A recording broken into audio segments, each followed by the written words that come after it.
week against Nevada in a victory. Evan Simon has taken the majority of the throwing snaps for Rutgers. A couple of formidable defenses, but maybe most importantly, two of arguably the best punters in the entire country. Torrey Taylor for Iowa, Adam Korsak, a captain for Rutgers, both of them coming from Australia, both of them pretty close personal friends as well. And that will be a nice game within the game. A beautiful night in Piscataway, temperature down to 64.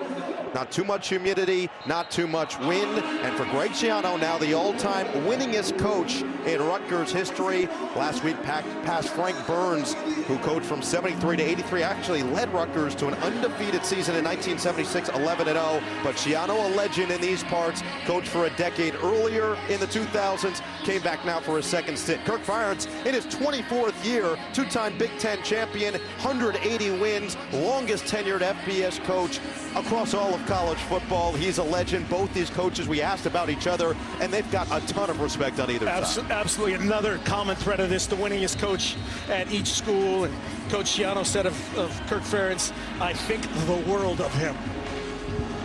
And in true Iowa style, they won the toss, they deferred, and Rutgers will get the rock first, and we'll figure out who's going to take the first snap. It is something we've been monitoring all week. Multiple, not just quarterbacks, but players have taken snaps this year. 6 different guys have received a snap. Evan Simon, Gavin Wimstead are quarterbacks. Johnny Langan, technically a tight end who's played quarterback. You've got guys like Joshua Youngblood, who is a receiver, and the running backs like Salam. That's Aaron Cruikshank, who is dangerous with the ball in his hands. Drew Stevens, the talented freshman kicker, will send it deep. And we are underway here from Piscataway, New Jersey. Cruikshank drops the snap, will retrieve it, and will kneel it down in the end zone. And let's see who comes out first for this Rutgers offense to lead the way. They've got different styles of play based on who's going to be under center or in the shotgun. We have been eagerly waiting to see. Will it be Simon? Will it be Wimsett? Noah Vedral, who has been a starter for years with this team, has been injured through the first couple games of the season, and yet without him, they've been 3-0, and they've done it in different ways. Yeah, they're wadding up in that huddle. They announced 3 starting quarterbacks in pregame warm-up. The PA announcer was all about it, but here comes Simon. So Evan Simon, who on the season, 27 of 40, 266 yards and 2 touchdowns, doesn't have an interception. You know he is going to be accurate when he throws the football. First handoff goes to Manungai, who gets the lion's share of the carries of what has become a 3-headed monster in the backfield, even without the veteran Aaron Young. He takes it for 2 yards and runs into Van Ness. Iowa defensively, and Van Ness perfectly on cue, a guy that has just raised his level of play. They played 9 guys last week in significant roles. Joe Evans has created a ton of problems for opposing offenses. This Iowa defense, first in the Big Ten and 3rd nationally in block kicks as well. So it's not just when the opposing offense is on the field, special teamers are getting the job done as well. First throw for Simon. He's got time. He lost it to the sideline. Incomplete, out of bounds, looking for Youngblood. But they let it air it out, and that was something Greg Schiano talked about with this Rutgers offense. Yeah, they did air it out. And here's their starting line. Ireland Brown on the inside. The BC transfer has to get it organized between Dorenzo and Dunlap, the guards. That is where Iowa attack them, is inside. We saw Aaron Cruikshank take the fair catch on that opening kickoff. The Wisconsin transfer, that guy can roll. We're going to keep an eye on number 21, Johnny Langan, and a good sign for this Iowa defense. Justin Jacobs, the linebacker, number 5, in the game, missed the last couple of weeks after sustaining an injury week 1. 3rd and 7. Simon under pressure, complete. That's a first down. He found the tight end Langan, a captain who also moonlights as a quarterback from time to time, and a nice opening throwing couple of drives here for Simon. Yeah, great redirect in the pocket right there as you see Evans and Van Ness having a little meeting at the quarterback. That is a huge conversion. Another handoff, this time is going to go up the gut for a couple more yards. A nice pickup for Salam, as this Iowa defense has been as stingent as anybody across the country for the 2nd straight year. We talked about Joe Evans. All those guys do the dirty work to allow Jack Campbell and everybody else in the back end to make plays. Jack Campbell, all he does is make tackles. This 6'5" presence in the middle, and then the back end, Cooper DeJean has been the star all over the map. It's defense, it's special teams. Fun guy to watch. It's an Iowa defense coming off its first shutout since 2019. They've got 6 of them since 2016, and we've got an early flag, early movement from this Rutgers front. See those False start. Offense number 55. 5-yard penalty, second down. You see that movement from the Iowa defensive line. They got multiple guys to jump last week against Nevada. They do that on special teams, but you see with the stem that took place, that quick shift of the defensive line. Two guys were moving early. You know, Greg Schiano, when we talked to him yesterday, he mentioned that this Iowa defensive line, they might have the best thumbs in the country. They're so physical, so big, it is so difficult to keep them in front. And penalties like that can be a result. So a 2nd and 12, they send out Salam to the outside. Simon will let it fly. And again, it's Langen with another completion across the 40. And each one of these completions just takes the pressure off Evan Simon. That's quarterback to quarterback. Is Evan Simon to Langen, a little stick route on Benson. Sets up a manageable 3rd down. Young guy will be the running back on a 3rd down and 7 as they gain that penalty yardage right back. See Langen and the running back in there. They have to help in pass protection. Monangai 23 and 21 Langen. Monangai, who's got a lot of power as a runner. 3rd down and 7. Deep shot for Simon. It's hauled in. Shameen Jones out of bounds, just shy of the 20. There's just a one-on-one go route here. DeJean on Shameen Jones, and a great location with this ball outside. We can come back and get that one. Great spot by Evan Simon, right on the front door of the red zone. 33-yard gain. Here's a 1st down. They got Brown, the freshman, in there, and then a drop from Langen. That was a forward pass. It'll be incomplete. But Simon, who has done a good job so far of staying in the pocket while the rush is coming. Yeah, he took shots on basically every pass so far. That Iowa pass rush is relentless. Again, Joe Evans, that's what he does. Just body blow, body blow, body blow right there with his line mate John Wagner, 92. So Greg Schiano promised the fan base, hey, we're going to air it out a little bit more. We're going to open it up, and said, you know what? It's gotten some butts in the seats. First sellout in a while, and he hasn't disappointed. Had that game-winning drive last week, 96 yards all on the ground. They're like the greatest show on turf right now. You got Brown, the freshman, and Langen, the captain, in the backfield with Simon. On a 2nd down and 10, and looked like the play clock was dwindling down, so Schiano wisely will use his first timeout. Timeout. Rutgers, the first of the half. It'll be 30 seconds in length. Different look for this Rutgers offense early. Let's check out tonight's Champions Mindset, sponsored by Hampton by Hilton for the stay. Well, Coach Ferentz said it. We can't turn the ball over, just plain and simple. Obviously, leave the game kind of in our defense and our special teams, and conversely for Coach Schiano said, hey, I want to get this thing to the 4th quarter. We got to have a 1-score game in the 4th quarter, get our crowd into it, get our guys believing. And this team already, they look night and day different from when they played tempo. You know, Greg Schiano, and talking about the crowd, the energy that the fan base is bringing for this game, he said, that's great, but you've got to win to keep it. If you lose, all of that goes away. And at the same time, if we lose this game, it's not the end of the world. We've got a long Big Ten schedule, but boy, it'd be good to win. Salam, fake the handoff. Simon goes right up the middle with blockers in front. Spills forward right at the 10-yard line. They'll mark him down at the 11 with a fresh set of downs. Tackle made by Quinn Schulte from the defensive backfield, but not before a large pickup. Yeah, beautiful read there by Evan Simon. He was reading Joe Evans.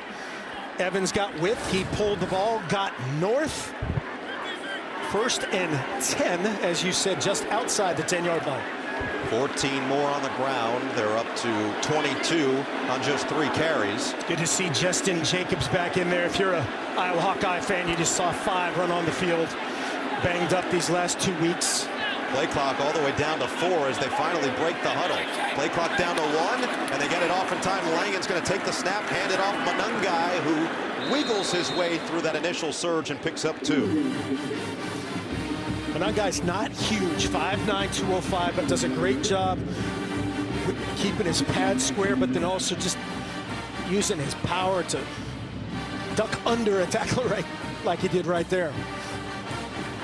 So now we've seen Langen and Simon each take a snap on this first drive. Expect to see a whole lot more, including Gavin Wimsett, a 4-star recruit last year at quarterback. Monangai stays in there at the back.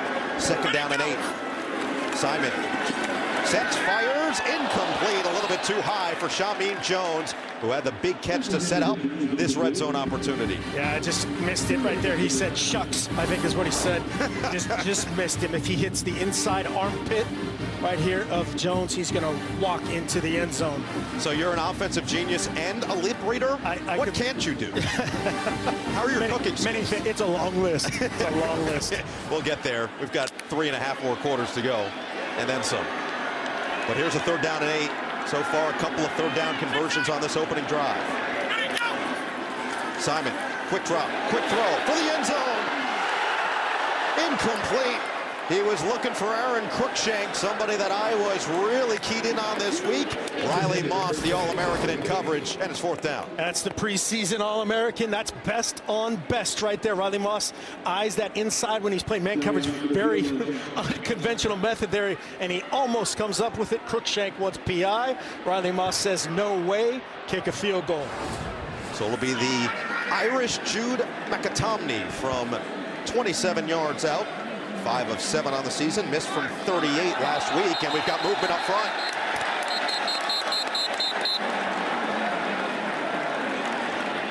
Won't be enough for a 1st down. We'll definitely make Coach Schiano at least consider it, but I would imagine he just want to put points on the board in this situation, feel good about this opening drive. Offside. Defense number 37 causing the offensive player to move. 5-yard penalty, still 4th down. Kyle Fisher got a little overzealous. Yeah, Tritus, the center, was a natural movement by the center like that. They jump, and again, one of the many times tonight, I'll be wrong, Coach Schiano is going for it. Well, they're going to have to work quickly. Already 15 on the play clock and counting. They're 2 for 2 on 4th down this season. Simon's going to stay in there. Little miscommunication. 5 seconds here. Cruikshank in motion. And they didn't get it off.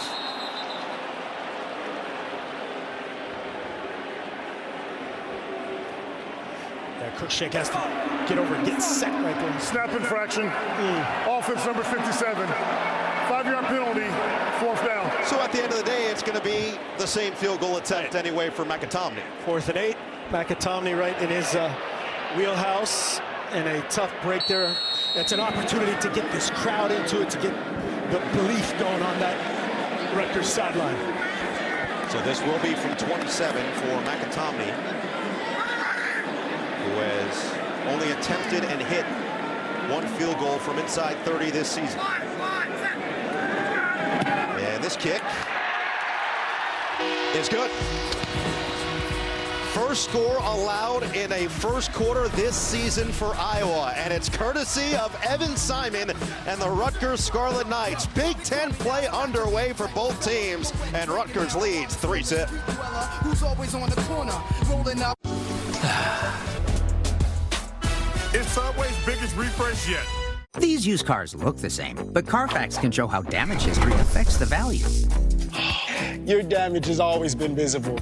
We're twins. Stop overpaying. Shop at the all-new Carfax.com. Identical twins. Start Saturday strong with Big Noon Saturday on Fox. Touchdown, Michigan! Blake Corum leads Michigan's dominant ground game in a tough road test against Iowa. Wow! All part of Big Noon Saturday on Fox. FS1 College Football is sponsored by Hampton by Hilton for the stay. Good start for Rutgers and their fan base. Expected to be a sellout crowd here at SHI Stadium. And Evan Simon, the sophomore, did a great job leading them down the field. A nice deep ball that was brought in by Shamin Jones. It resulted in 3 points. The first score Iowa has given up on the season in the first quarter. So let's see what the Hawkeyes have as a response. They have sputtered offensively throughout the year, but did just score 27 last week in what turned out to be a 7-hour game against Nevada. We'll tell you exactly why that was the case as this drive gets underway. This one's going to be fielded by Caleb Johnson, the freshman. He's got a lot of speed, and he's got blockers in front. A space on the sideline, and he's dumped down after he crosses the 40. Productive return by Johnson, coming off a career game, over 100 yards and 2 scores last week against Nevada. This guy is smooth, built to be a tailback, built to be a returner. He can just lean to the outside, lean back inside. Had a chance to cut that back. Great starting field position for Spencer Petras in this offense. The 42-yard line. Longest return of the season for Iowa. It sets up great field position, as mentioned. And here comes Spencer Petras, the senior. He is as experienced as they come. Certainly in the Big Ten. He's played in so many of these conference games. Let's see what he has here to start the season. Petras rolling and connecting with Laporta. That's his go-to target. Picks up 11 yards on first down. Just a little half roll. This is a staple in their offense this year, is half roll and throw it to the All-American candidate, Laporta. Get it going, little bobble, but a 1st and 10. Laporta, a captain all 4 weeks now for Iowa, and could have easily left for the NFL last year. Decided he wanted to come back. Felt like he had unfinished business. Padova is in there at the fullback, and we've got a flag as they were going to hand it off to Gavin Williams. Yeah, I don't think everybody was set right there, including Spencer Petras and maybe the left guard, potentially DeYoung. False start. Offense number 78. 5-yard penalty. First down. That's the sophomore, Mason Richmond, and this is an offensive line that's still growing. Yeah, Spencer Petras has to make sure he is set, and then everybody stutters down, and certainly Richmond jumped. Everybody, all 11 have to be set for a count, and then started off. Gavin Williams will be the running back on first down and 15. Delayed handoff. Williams stutter step, and not a whole lot of room. Mark, you mentioned it in the open. Only 97 yards total allowed on the ground through the first 3 weeks, and we see some of that spectacular run defense as we look at this Iowa offense. Absolutely. Joe Harris-Simiak and this defense matched up against a struggling offense. Mason Richmond has been their best offensive lineman. They think he's the next guy. We've seen Sam Laporta. We expect him to be bracketed a lot tonight and have to feature everybody else. So a 2nd down and 15 after no gain. Petras, a bullet, and he missed his target. Laporta easily could have been picked off. And guess who but number 7, Robert Longerbeam, who dropped 2 interceptions last week in the win over Temple. Yeah, Robert Longerbeam has had some great luck and some tough luck. If he trusts his eyes right there, trusts that break, he's got a chance to maybe tip it to one of his buddies.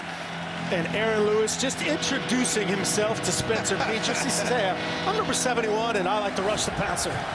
Well, Greg Schiano and Joe Harris-Simiak have been ramping up the noise in practice for this defense, so they would be prepared for this. A 3rd and 15 for Iowa. Petras lets it fly, dumps it off for Williams, and he's got nowhere to go. Barely gets across midfield, and an early stop for the Rutgers defense. Christian Braswell stops him in his tracks. Kenny Fletcher, the freshman, got the pressure on Petras, made him check the ball down. And now, there he is. One of the stars of the show. Tory Taylor, who to this point in the season has been just otherworldly. Some have called him an alien, others have called him a potential All-American. But 23 punts, 13 inside the 20. And when we talked to defensive coordinator Phil Parker, he said, I just got to tell him what he needs to do. And that's to pin him at the 2, which he does a lot. Taylor lets this one go. High booming kick, and the fair catch is going to be made just inside the 5. Aaron Cruikshank, but there it is. Another one, his 14th of this year inside the 20. Tory Taylor, the Australian, sets up great field position for the Iowa defense when we come back. Getting rewarded. The Bloodline's newest edition, Solo Sikoa and Sami Zayn fight to defend the family honor against Ricochet and Madcap Moss. An all-new edition of Friday Night SmackDown, live at 8 Eastern, 7 Central on Fox. You know, it says out of workshop for a reason. So sorry to bother you, boss, but they moved the World Cup To the holidays? Wait, like the actual World Cup? It's a big deal. Yeah, but that's my time to shine. Get Blitzen on the phone. I got to get back up there right now. I gotta go. Back in Piscataway. Let's go inside the mind here of defensive coordinator Phil Parker how he baits, this is the Iowa State game, he baits Deckers into throwing the pick in the red zone. The release by Williamson between those two defenders, DeJean and Merriweather, that turns into a double team. The only spot you can throw that is high and outside of that safe spot. Anywhere else, and it's a pick. Great design, great execution by Cooper DeJean. And DeJean, leading the Big Ten fifth nationally with 2 interceptions on the season, has at least one in the last 2 games. Phil Parker's been doing this a long time and at a very high level. Langen's going to take this first snap from basically the goal line and push the pile forward past the 5, gave him a little bit extra breathing room after Torrey Taylor did what Torrey Taylor does and pin him deep. Yeah, I was asking Coach Gleason, the offensive coordinator, how does this guy practice? He's a little tight end, a little running back, a little quarterback. Right there, you just go maul it straight Wayne, New Jersey, hard ball run. Wayne not too far from here, about 40 or so minutes away up north. Went to Bergen Catholic, has a tremendous football program at the high school level, and his high school coach, Nunzio Campanelli, is actually the tight ends coach now here at Rutgers. We'll take another snap. This time he's going to hand it up, and bouncing to the outside for a first down. That's a great carry for Kyle Monungai. This is what I was talking about, Monungai. He just literally runs into a wall. Watch this Iowa defense collapse the A and B gaps. There's nothing there. He says, okay, I'll bounce this. I know Justin Jacobs isn't fresh. I'm going to try to break through that tackle. First down, Scarlet Knights. So Simon will be back out there to take this snap on a fresh set of downs. Al-Shadi Salam, the speedster at running back, will have this carry. He is popped, but gets away from one tackler. Justin Jacobs says, I'm not missing a second time. Wraps him up right at the line of scrimmage, actually loses yardage to bring him second and long. Yeah, you can hear those pads popping between Van Ness, between Jacobs, and then Riley Moss trying to enter the fray. There's big Van Ness Hercules up front at 6'5", 275. Basically your twin. Let's just call it like it is. I mean, I'm just glad you finally see it. You know, I was wondering if you were going to need glasses. We're going to have to take you to the eye doctor. You didn't see me for what I was for the first 3 weeks. Salam stays in there, but it's going to be Simon to throw, and he dumps it off to his running back. Salam cannot escape. He was trying to shake Jack Campbell, but the captain is unshakable on the defensive end for the Hawkeyes. Rutgers doing a nice job mixing up. This is everybody out. 5 out. All 5 eligible receivers are out. Evan Simon, that ball was tipped at the line of scrimmage. Looked like Wagner, 92, got his big left mitt on it right there. Good concentration by Salam. So it brings up a 3rd down and 8. Monungai back in there. Youngblood, the man in motion. Simon feels the pressure. Hit as he throws. Intercepted. There he is, Cooper DeJean. And he's got some space in front. DeJean still on his feet across the 25. DeJean is going to take it for a pick 6. He's done it again. Touchdown, Iowa.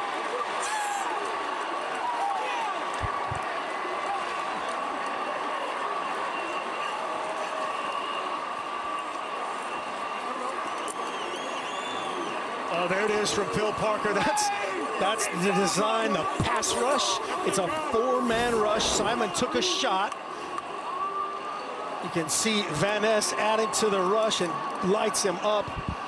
DeJean bails out from his corner position and then just makes a play. We'll talk about it later. Stevens with the extra point, and Iowa responds after the opening drive points from Rutgers. DeJean with his 3rd consecutive game with an interception, and this one he ran a whole long way, weaving his way through that Rutgers offense. DeJean has the Hawkeyes on the board, and the defense rules supreme in Piscataway. I was like, good gracious. And never go to the post office again. Well, this is like when you say, do you want good news or bad news first? The good news is Rutgers is getting the ball back. The bad news is their offense gave up points, and it's courtesy of the star sophomore Cooper DeJean after the other star sophomore Lucas Van Ness got immense pressure on another sophomore in quarterback Evan Simon. Yeah, that's the scary thing if you're an Iowa opponent, is exactly what you said. Sophomore, sophomore, sophomore. Great execution. So they'll kick it back. Stevens will send it deep. Cruikshank and Youngblood are back in the end zone to receive it. And this one is quickly approaching touchback territory. So we look at this pick six, courtesy of DeJean. Yeah, just take a look. Great execution. Again, the key here, here's DeJean on the bottom. The pass rush from Van Ness. You can rush four. You can do all this stuff on the back end. Watch DeJean as Cruikshank runs the shallow. He bails out of there. Eyes on the quarterback, and he can just, now he's just a center fielder. He's a bonus player. And then from here, it's just athleticism. Great job by Justin Jacobs not blocking on a crack back block type situation. And then there's Van Ness creating the main issue on all of that is the pressure on the passer. Simon fakes the handoff. He's got a man open in the middle, and he completes another one to Shamin Jones, who takes a couple yards after the catch and picks up 9 more. Jack Campbell wraps him up, drags him down, but he has been the go-to guy for Simon to this point. Shamin Jones, both offensive coordinator Sean Gleason and head coach Greg Schiano, they had, this is like the highest compliment at Rutgers. He's a chop guy. He's a chop guy. All he does is show up and work, play the next play, do the next thing the way this culture wants to do. You're going to hear that chop all around the facility. We got there for the meetings yesterday. Brand new facility for this Rutgers program. All renovated this summer. Simon will drop back again, feeling the pressure, dumps it off, and Brown makes an acrobatic catch, but doesn't have much room to work and is inches short of picking up the first down. Will bring up third and very short as Merriweather comes in and chops him down. They brought pressure that time. Benson, 44, and Jack Campbell forced this quick just behind the big right hand of Samuel Brown, the fifth. More good news for Rutgers. You'll see number 10 in red. That's Matt Alaimo, another tight end who hasn't played yet this year, has just returned from injury. We're going to put Langan in motion. Third and short, handed off Brown, and he puts the head down. He's got the yardage. First down, Scarlet Knights. Man, physical play right here, both sides. DeJean kind of came up lame here a little bit, but that's what they need to do for Rutgers, neutralize it. Last week against Temple, if you're a Rutgers fan, that's not what the run game looked like against Temple. Temple was playing harder, getting more pressure, more guys unblocked in the backfield. A stalemate against this defense is a win on 3rd and 1. Haven't seen Salam break one out yet, but he is more than capable. He's in there for 1st and 10. Swing it to Salam and another drop. He could feel that rush coming from the defensive backfield very quickly as Sebastian Castro was firing towards the line of scrimmage. Yeah, just a drop. Simon just puts it right on Salam's mitts and looked like he was trying to do the old no-look catch, which is difficult to do. But I like the idea here by offensive coordinator Sean Gleason. Hey, we can't block all these guys. Let's release them. Let's get them out in space, try to throw and catch, get a little run game out of our passing game. Unfortunately, right there, the drop. And they certainly feel like they've got the playmakers. Send Salam to the outside on 2nd and 10.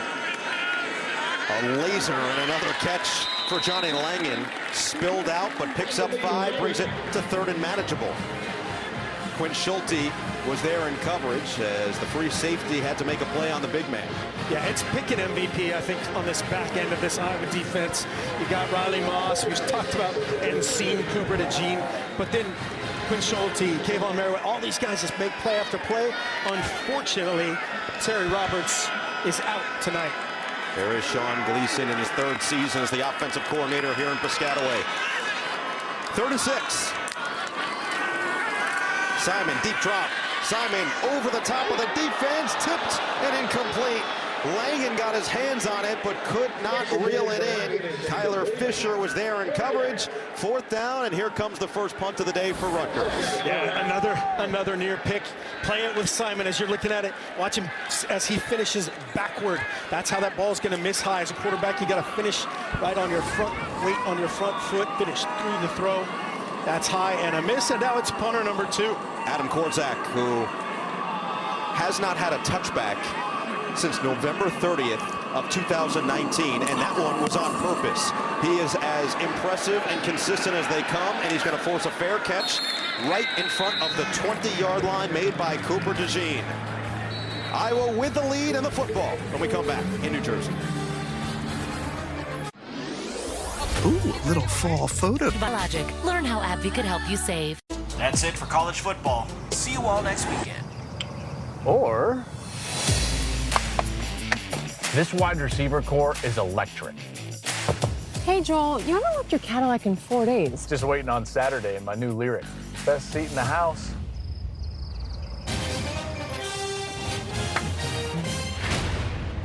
Finally.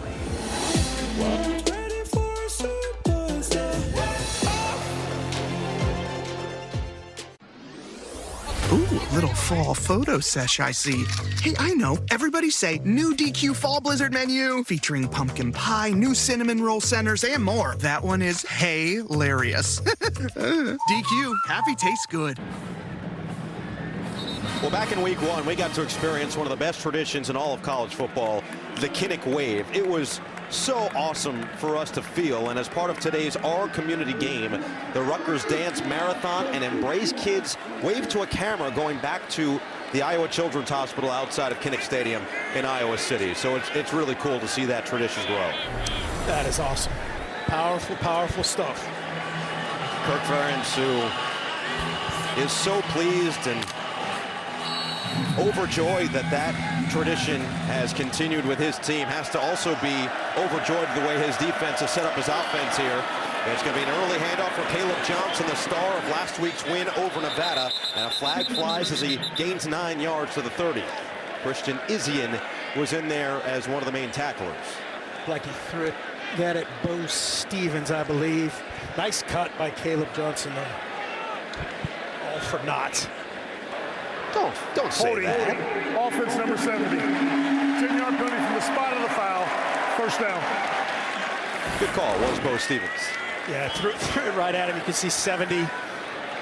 Just a little, see how this finishes out. That's an, Iowa traditional two-point takedown. They like that wrestling in the heartland. Well, when we talked to Kirk Ferentz week one, he said something similar to this. He said it again earlier this week. And we heard Narco also in Iowa City. We're going to hear it again here in Piscataway. But Kirk Ferentz said, if you're going to have a good team, you need some good stories. And maybe Caleb Johnson can be one of those good stories for us, an unexpected story. This is going to be a timeout as he said, I can read those lips too. I don't think you should. Yeah, I don't think you should. Could. I would refrain. I disagree with the administration of the play clock. Coach said. Coach, with I know Uncle Ben said this, with great power comes great responsibility, and I think you were really responsible with your power that time.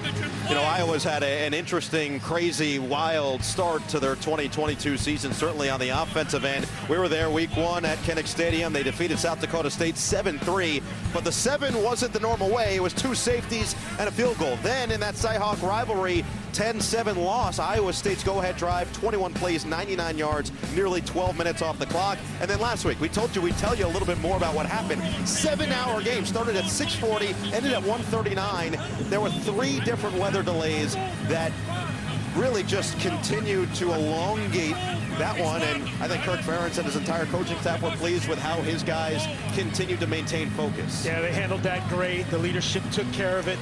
He said a lot of guys were playing cards. He said Jack Campbell was riding a bike the whole time, and he said he only played hearts, right? He didn't play spades. Yeah, he said not for 40 years, but he was a hearts player, and the guys were spades players. This is going to be a fake handoff and an incomplete pass. Immediate penetration in the backfield. Aaron Lewis, 6'5", 250, coming right at you. Great effort and recognition by Aaron Lewis here. As he changed direction, he runs to that outside hip of the quarterback. That's how those guys are trained. Looking to redirect upfield, no chance for Petrus. Good job dirting it, trying to get the ball out to Brody Brecht or Sam Laporta. Second down and 14. Laporta in motion. Handoff Johnson. Busted to the outside across the 20 and spilled out of bounds. Nice hit by Christian Izien. Picks up a couple, makes it 3rd and manageable. Really nice execution. The All-American Sam Laporta, mostly because of his pass-catching skills, but Arlen Bruce right there set the edge. Great physicality right there. 3rd and 7. Rutgers forced a near 3-and-out after the first play of the first drive for Iowa. Let's see if they can do it here. LaShawn Williams, the running back, missed last week's game due to personal reasons. Petrus feeling the pressure. Petrus escapes.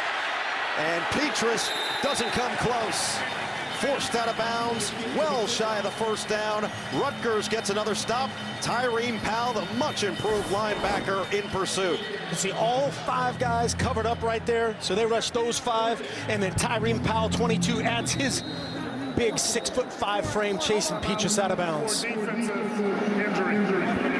we've got a man down near the Rutgers sideline.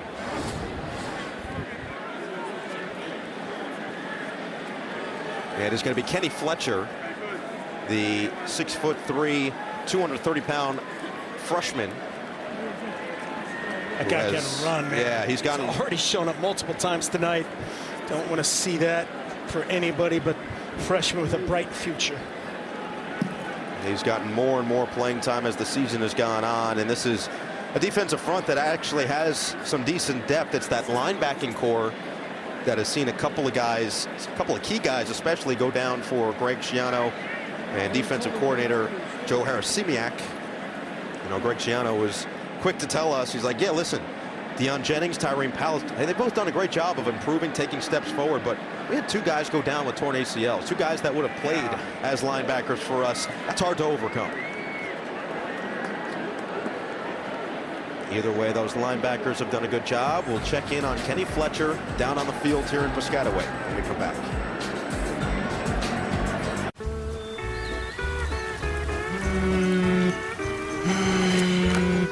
You know, it says out of workshop for a reason. I'm so sorry to bother you, boss, but They moved the World Cup to the holidays. Wait, like the actual World Cup? To my holiday season? Are you kidding me? Yeah, there's Messi and Ronaldo. Yeah, but that's my time to shine. I mean, how am I supposed to compete with that? You know what? Get Blitzen on the phone. I got to get back up there right now. I gotta go. It's been an interesting journey for Joe Harris-Simiak in his first season as a defensive coordinator here at Rutgers. Was a captain at Springfield College from 04 to 07, a GA there. Then he was a defensive backs coach at Maine. He was the defensive coordinator at Maine. He was the head coach at Maine from 2016 to 2018. Good to see Fletcher get off the field with a little bit of extra help. Kirk Trarence's old job. Exactly. And then was a safety coach at Minnesota in 2019 to be upgraded to the co-defensive coordinator the last 2 years there. So he knows this Iowa offense very well and has cooked up some good schemes so far their first couple drives. Torrey Taylor, his second punt of the day. The first one was a good one, ended up resulting in 6 points on the Cooper DeJean interception. Cruikshank back to receive, nearly a block, just came close, may have been tipped, but a nice Iowa bounce gets it across the 40 and will be down at the 36. Campbell gets down there, and that's the difference with these 2 teams. They've got starters on their punt teams. Yes, that's so close to a game changer right here coming off the edge. Taylor thought it was blocked. Watch him do the punter spin. That's the I think I got blocked look right there, finding the ball. He maybe one peeky on it. Look at the Aussie's eyes right here. Man, is that close. Both these punters, Australian-born, they have different variety that they can run away and punt on the run, and that does help them in trying to avoid some of those blocks. Early run on first down, Samuel Brown, the 5th, picks up a couple, 3 on the first carry. Just keep body blows if you're Rutgers. They have a nice game plan going for both in the 5-out, releasing everybody pass game. They've got a nice little change-it-up run game going. First quarter, both head coaches are going to like some things they did. Both are going to not like a couple things they did. But the bottom line is Iowa's run 8 plays. They have 7 points. It's on the board. Rutgers has run 23 plays. They've got 3 points, but they've got to feel pretty good about where they are at home in front of a sellout crowd at SHI Stadium. Rutgers trails by 4 as we head to the second here on FS1. And by Hilton for the stay. Rutgers right back to work to start this second quarter. It's a play action, and Simon will dump it right back to his running back, Brown, who tried to make one man miss and couldn't quite do so. It's pretty hard to do when you've got Seth Benson and Jack Campbell coming full speed at you. Yeah, you're down. You're down. Good reaction, though, there by Evan Simon to just get the ball out. He looked downfield, had no chance downfield. Get the ball, let your guy get as much as possible. 3rd and 3. Rutgers was sensational on 3rd down on their first drive. Finally stalled inside a goal-to-go type situation. Kyle Monungai will be the running back. Langen, the man in motion. 3rd down and 3. Simon fires too high. He was looking for Chris Long, and that is going to bring up 4th and 3. Well, Chris Long had a chance last week. He had an unbelievable, or a couple weeks ago against Wagner, had an unbelievable one-handed catch. No chance on that one right there. All right, here is a man that we've talked about already, Adam Korzak, who in 13 punts, 5 of them are inside the 20, but 137 consecutive punts without a touchback. The last time he had a touchback, no one knew what COVID-19 was. Flag comes down on this one. A running punt from Korzak is going to be fair. Caught just outside the 10 by DeJean. We'll see what the penalty comes out to. I think it's an illegal formation. I think they're going to call too many guys in the backfield. Didn't look like they had a minimum of 7 on the line of scrimmage here, is my guess by the timing of the throw of the flag.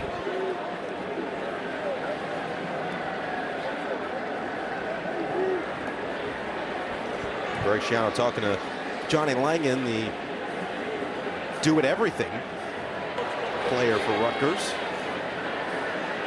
Asking Coach, looks like they're asking Coach Ferentz whether... Illegal formation by the kicking team. Number 0 was covered, uncovered himself during the kick. That 5-yard penalty will be added on to the end of the kick. Media, timeout. It is Christian Isian, so Iowa will gain a couple of extra yardage, and we'll see if their offense can come alive. They've still been asleep to start this game, but the defense has provided enough wiggle room. What does Spencer Petras have when we come back in Piscataway?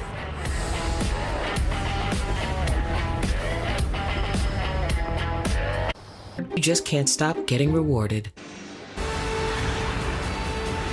Rutgers defensively has had some all-time names. Deron Cherry, 2-time second-team AP All-East selection, 79 and 80. Bill Pickle, an all-name team as well, and Devin McCourty, as well as his twin brother Jason. Long NFL careers. Jason now doing what we do up here in the booth, as well as on Good Morning Football, and Devin still going with the New England Patriots, looking to add another ring to his collection. But this Rutgers defense has been one of the best in the Power 5 realm this year. They've also forced a turnover in 18 of their last 25 games, dating back to 2020. Williams is going to get the carry, wiggling through that line, picking up 6. As LaShawn Williams, 5'10", 210, icy, spicy, with a whole lot of shiftiness to his game. Great to have him back in there. If you're a Hawkeye fan, had a very difficult last couple weeks. A physical presence, and again, a fun guy to watch if you're a Hawkeye fan. Williams playing some inspired football. Lost his father a little over a week ago. And we'll see what he's got here, pushing the pile forward, and he's got the first down for the Hawkeyes. Aaron Lewis was dragged with that bowling ball, that strength of Williams. Just physicality right here. Look at those guys come off the rock. You see Monty Potterbaum, 38, leading the way. First down, Hawks. LaShawn Williams, great ball security, running through 2 defensive linemen. Potterbaum and Williams will stay in there on this first down. Fake it to Williams. Petras with a lot of time. Zips one for another first down. Laporta.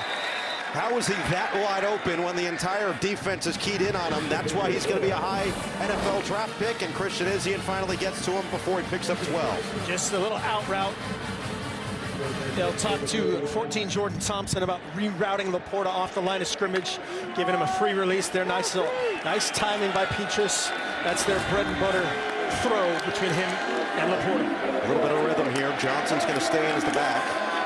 But get in there, the freshman, he broke a couple of them last week and nearly had another massive gain. 9 more on the ground. Izzy in another tackle, and it sets up 2nd and 1 in midfield. Again, body blow, body blow, body blow. Get the longer, just a slightly different, more vertical cutter. A little bit of like a true kickoff return guy. Great job, and here's the All-American earning his scholarship check or NIL or whatever it is at this point. Caleb Johnson, another carry and another first down. Iowa's starting to cook a little bit on this drive to start the 2nd quarter. Yeah, it really feels like they are leaning Rutgers.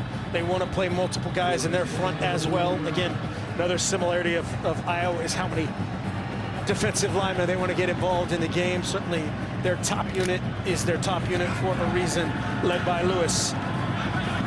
Big key for both teams was, can they take care of the ball? Rutgers already with the interception.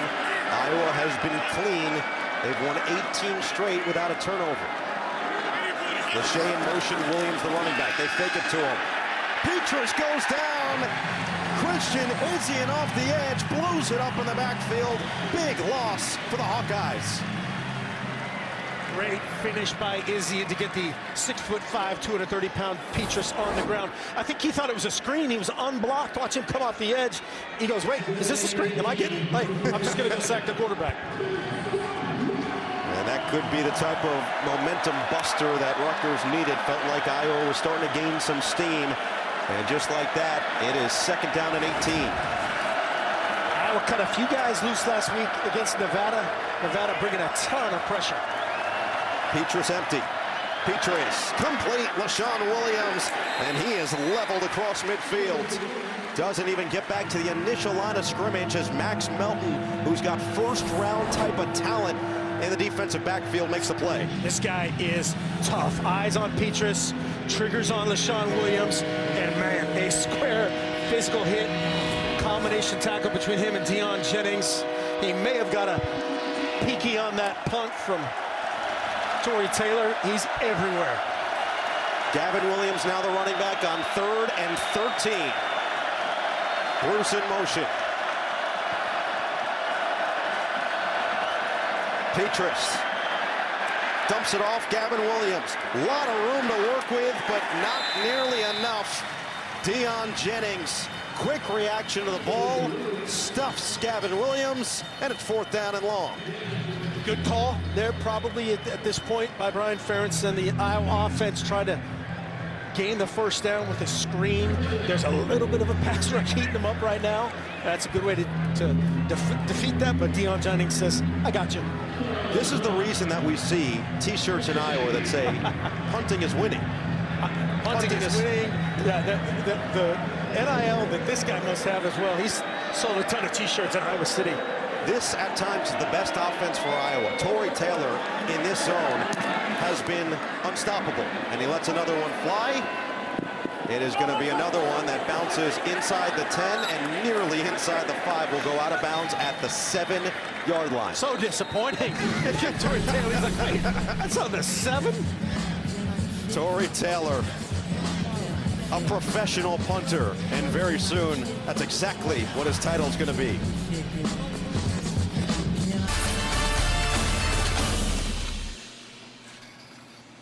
How can you be sure you're getting the right deal? I have to talk to my bestie. This one's like your last boyfriend. It's got issues. For the right used car, just say, show me the Carfax value. You'll get the most accurate price based on the vehicle's accident history. Shop at the all-new Carfax.com. Start Saturday strong with Big Noon Saturday on Fox. Touchdown, Michigan! Blake Corum leads number 4 Michigan's dominant ground game in a tough road test against Iowa. The best pregame, the best announcers, the biggest games. Michigan, Iowa, all part of Big Noon Saturday on Fox. With the NL East title up for grabs, Lindor and the Mets battle Acuna Jr. and the Braves. It's baseball night in America next Saturday at 7 Eastern on Fox. Tomorrow, it's a huge doubleheader on Fox. First, Lamar Jackson and the Ravens take on the Patriots. Then, in America's Game of the Week, it's one of the biggest games of the year. Aaron Rodgers leads the Packers against Tom Brady, and the Bucs. Could be the last time we see Aaron Rodgers versus Tom Brady. It all kicks off Sunday at 1 Eastern. Check your local listings for the games in your area. Rutgers offense back on the field. They've got Alimo, the tight end, in there, and they've got Kyle Monungai, the running back. They'll hand it off to Monungai, who squeezes his way through a very small space and picks up 4 on first down. Rutgers, it was a really promising start offensively. Since then, they've sputtered just a tad. Yeah, great first drive. That's why you saw after that penalty, Greg Schiano said, hey, let's go for it here on 4th and 3. They had a penalty, and then the pick 6 by DeJean, and then punt, exactly how Iowa's people. Monungai will stay in there. Simon will keep. Simon will loft. Incomplete, knocked away at a dangerous ball. Isaiah Washington, who has a touchdown this year, couldn't grasp it, squeeze it with a 2, and it'll bring up 3rd and 5. Cooper DeJean had that interception that resulted in a touchdown. He brought it back 45 yards. The entire Iowa offense through a quarter and a half, 68. Yeah, we've talked about all the bizarre stats between these two teams, all the similarities. Literally, the only stat that matters, well, in every game, but certainly this one, is that those numbers on the big board right there, 7-3 Iowa. 3rd and 5. Simon, quick throw, quick catch, and a first down and more. Joshua Youngblood, and the ball is out. Fumble is scooped up, and there's a lot of space, and another touchdown. Kayvon Merriweather, the scoop and score for the Hawkeyes.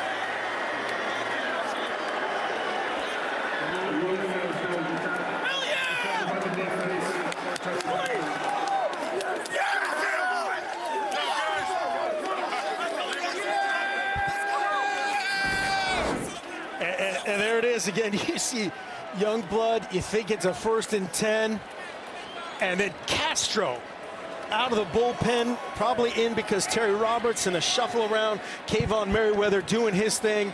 An opportunistic guy, has had a bunch of near chances this season, but that's the first 2 defensive touchdowns you've seen tonight by Iowa. It's what they do. They turn the ball over. They put themselves in good positions. And now it'll be Drew Stevens to come on and make this an 11-point game. And Stevens does exactly that. So Rutgers started this game with so much promise, but this Iowa defense is one of the best of the best of the best, sir, for a reason. Merriweather finds the ball, finds Pater after Castro did the dirty work for the Hawkeyes. All right. Buy purchases on your Discover card.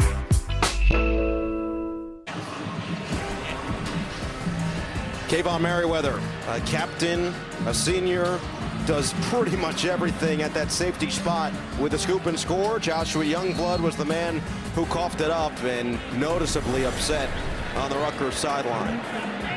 Merriweather, who came in with 14 tackles, a fumble forced, and one of those tackles for loss, has had as stellar of a career as you could ask and really has improved over his final few years. So Rutgers is going to have Shameen Jones back there along with Cruikshank, who will call for the fair catch, make it at the goal line.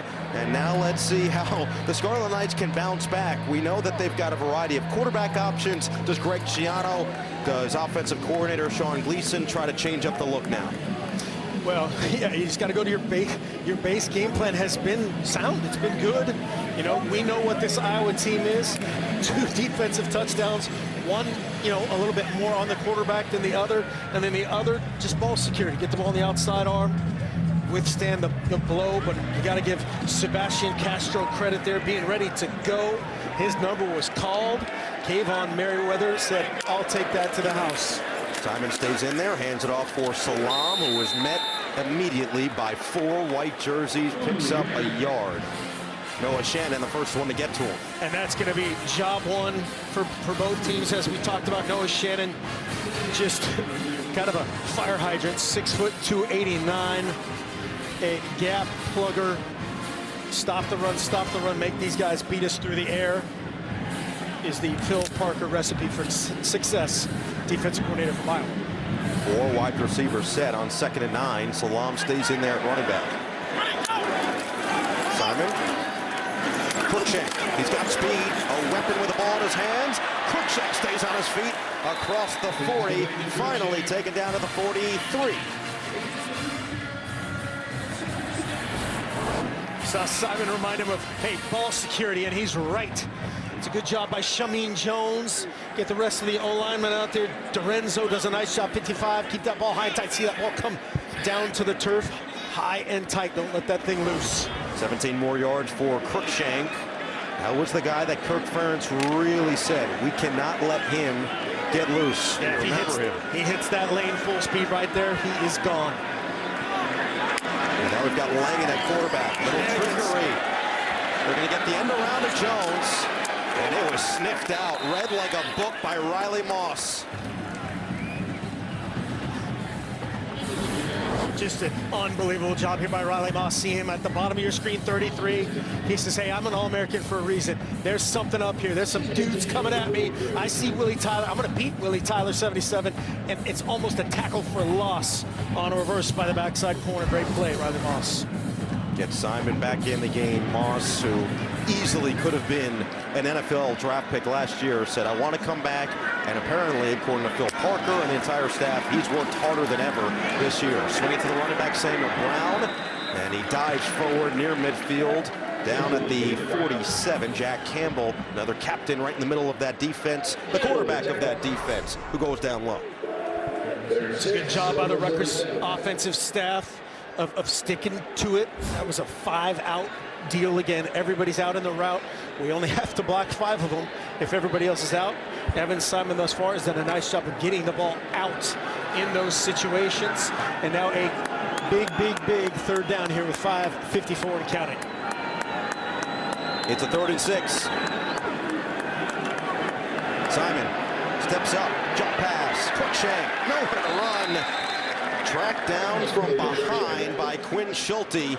And now a 4th and medium is likely going to be another Korzak punt. Yeah, gonna punt this one away. Watch Manangai run a little angle, starts to the flat, comes back inside. That opening is on the backside of that combination. Quinn Schulte eats that up. And Simon's just kind of got a little bit of happy feet, and that's why he's been taking a beating. Let's see what Korzak has here. Another running delivery for DeJean, who's going to let this one bounce at the 15. And boy, Korzak can put it wherever he wants on the field. Lets it roll all the way to the 6. Just in front of the 5. Korzak, a magician with a boot.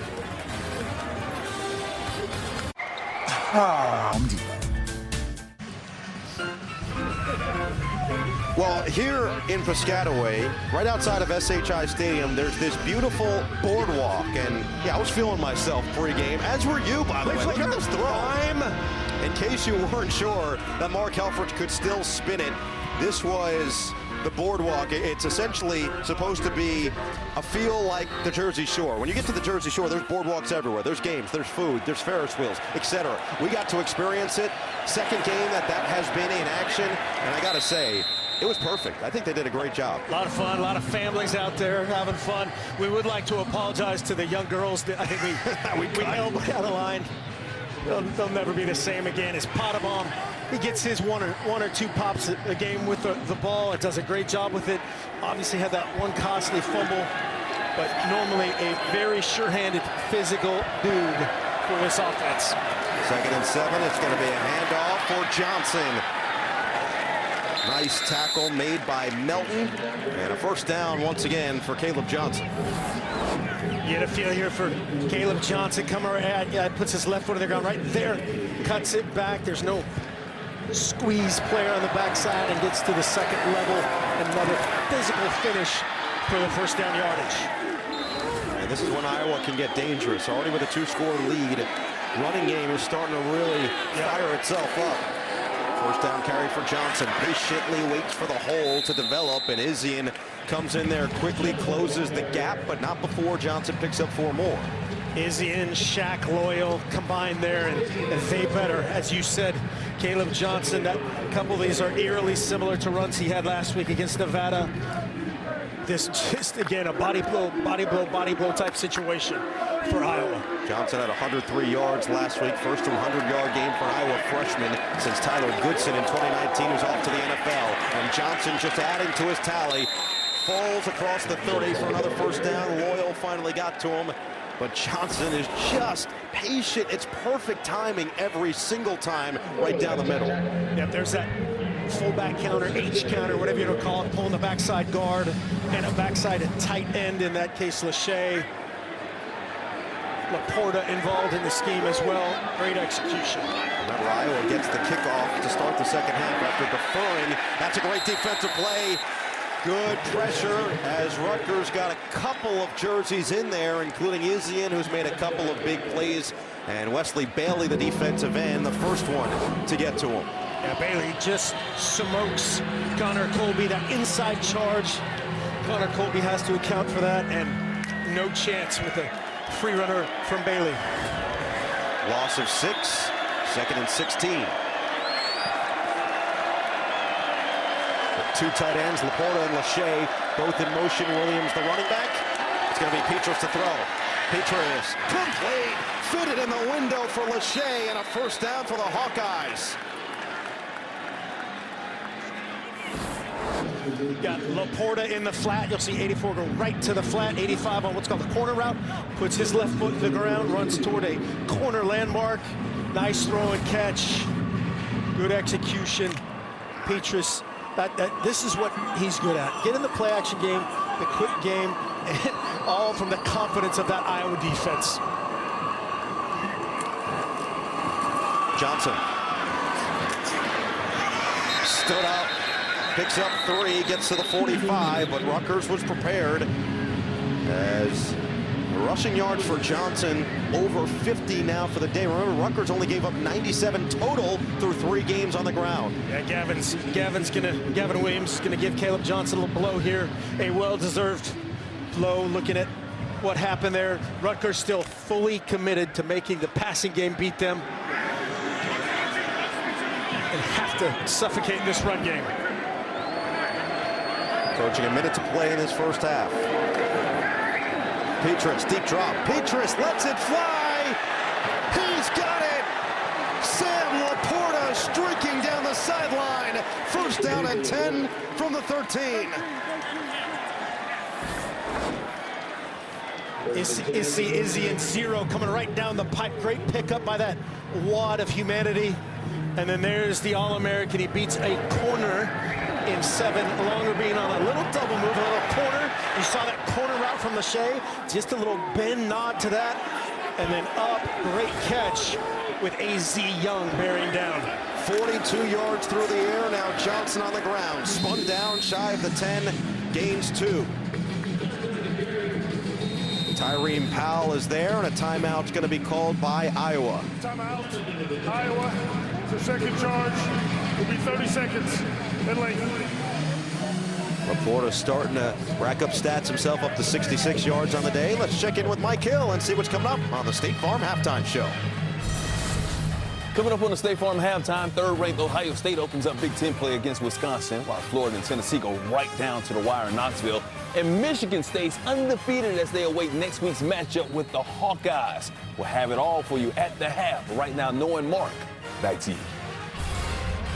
All right, Mike, that's a nice suit by Mike Hill. He always has nice Mike's suits. always looking sharp. Yeah.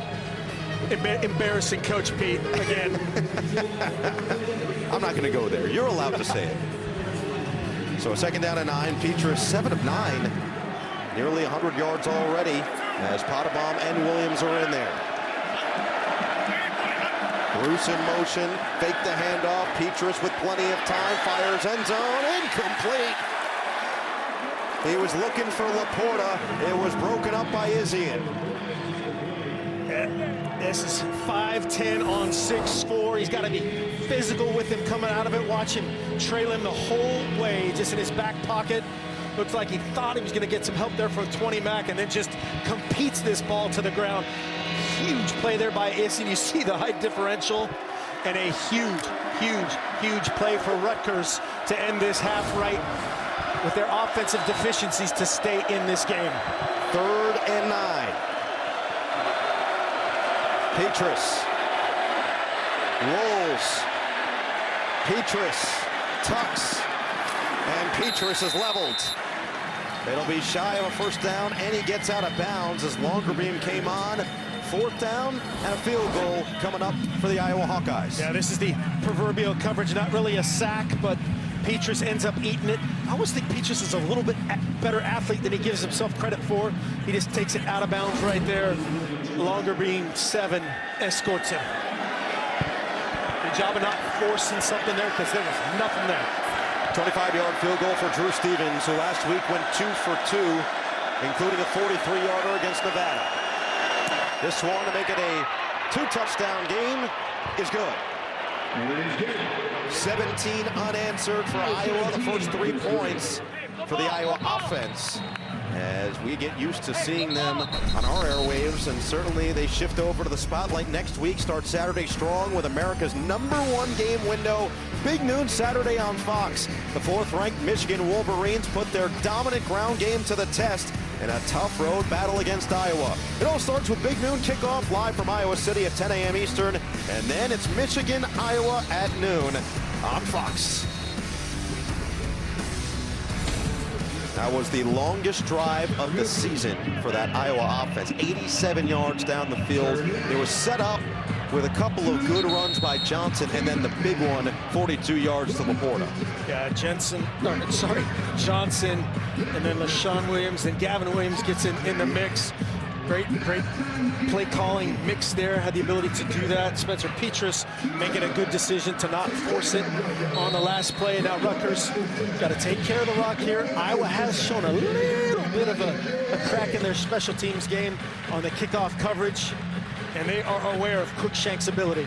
You know, Brian Ferentz did tell us this week that Spencer Petrus last game in that 7-hour victory over Nevada threw 7 of the best deep balls he's ever seen. And that last one, he dropped it right in the breadbasket of Sam Laporta.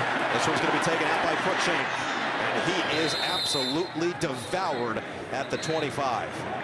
So 17 seconds to work with. Let's see what Rutgers decides to do. They are going to have to kick it off to Iowa to start this second half, who has done just about everything right, including special teams. Listen, they paid attention in that kickoff coverage meeting last week. Nevada actually dropped the ball on that kickoff return that got the farthest against that unit, and sometimes that's just off rhythm, gets out of sorts.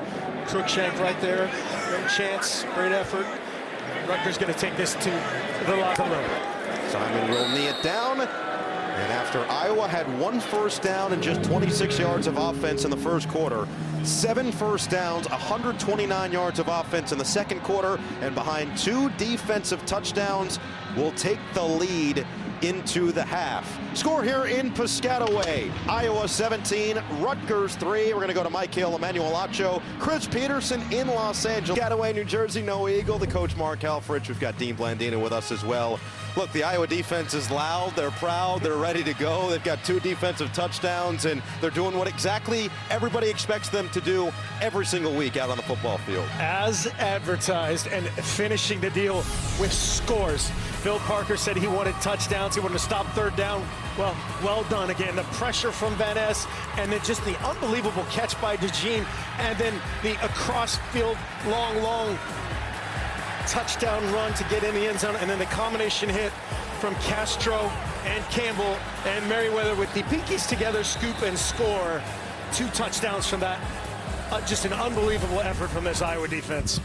And the defense putting them in position now, up by 2 scores, not to mention the Hawkeyes did win the toss and elected to defer to start this football game. So they will get the ball to start this third quarter after DeJean and Merriweather put them up front. They got a late field goal as well from Drew Stevens. And now we're going to see potentially something interesting from McAtomney on this kickoff. There was a little bit of a shift, a little bit of misdirection, but it will be a return as this one is taken out by Johnson. And Johnson stumbles forward down to the 35. Flag is down on the field as well. And Caleb Johnson is going to look at that one again. He had another chance on a huge return. If he cuts that back and kind of ran his guy into a bad position, I think, to draw the penalty.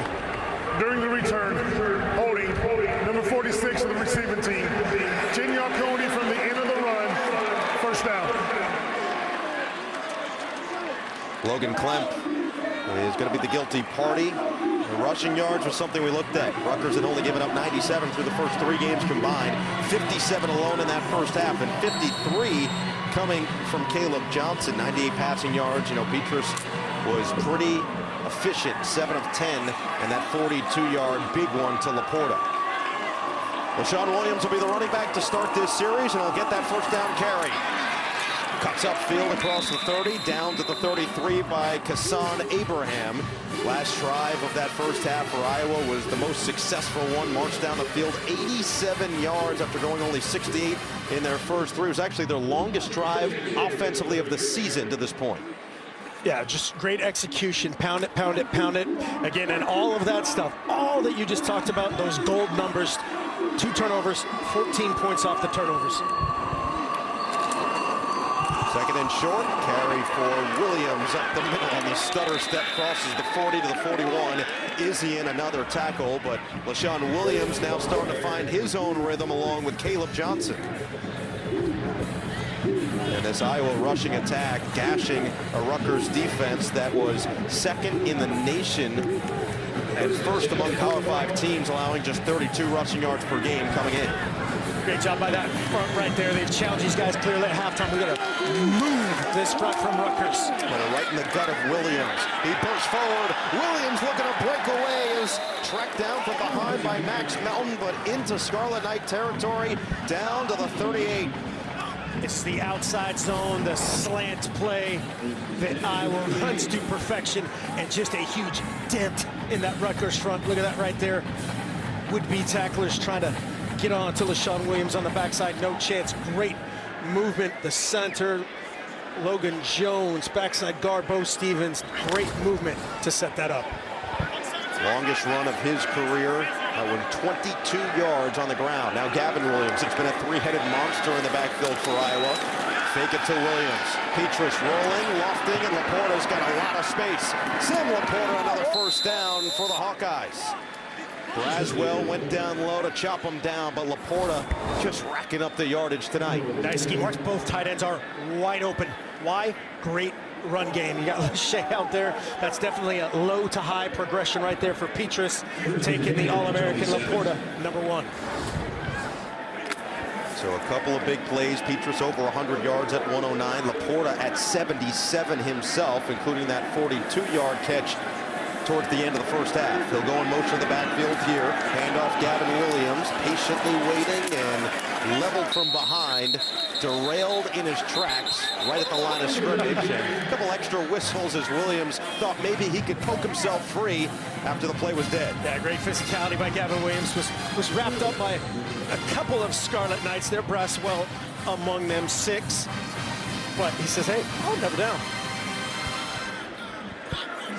Gavin Williams, who just gained so much confidence towards the end of last year when Tyler Goodson decided that he wasn't going to play in the Citrus Bowl. It was Williams who got his first career start. And that big physical running back did his job well. Petrus, a dart. It's Lachey this time. The other tight end gets inside the 10, and he'll set up first and goal. Same exact route they ran before. It's a slightly different nuance to it. Laporta in the flat. There's the corner out again by Lachey.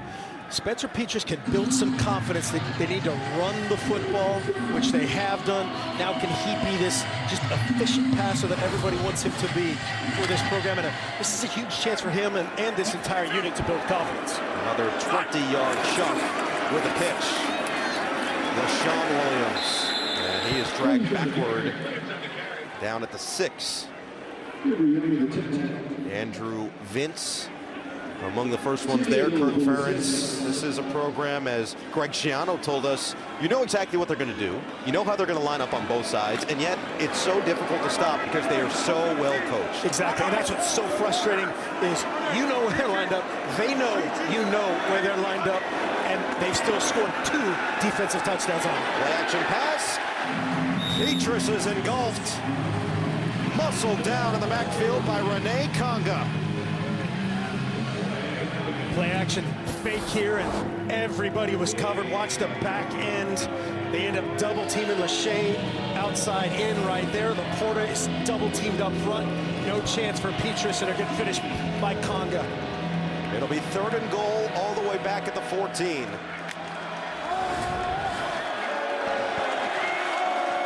See if Rutgers can get a turnover of their own, and this would be time A if you're a Scarlet Knight fan. Petrus, lofting end zone. Petrus, incomplete, but a flag. It was in the direction of Laporta, who was absolutely blanketed by Christian Braswell. The Rutgers sideline, of course, say, hey, that wasn't catchable. Pass interference. Defense number 6. By rule, the ball will be placed at the 2-yard line. Automatic first down. So pass interference in the end zone. There's certainly contact. The debate there is if it's catchable or not. But again, that's a 6'4" tight end. They give him the benefit of the doubt. 1st and goal, Hawkeyes. 10th play of the drive. Hawkeyes were 0 for 4 on 3rd down before that last penalty. Audubon and Williams, the 2 running backs. Handoff, LaShawn Williams. He's got it! Touchdown, Iowa!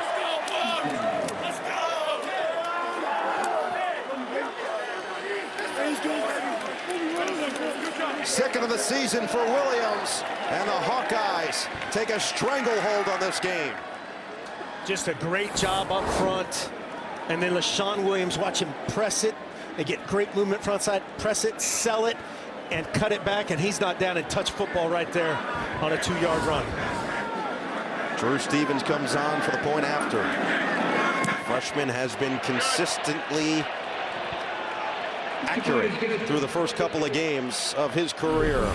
Adds one more, and LaShawn Williams making his return to the lineup, showing off the confidence that he has built over the last year plus on campus. And Kirk Ferentz loving what he sees out of his Hawkeyes.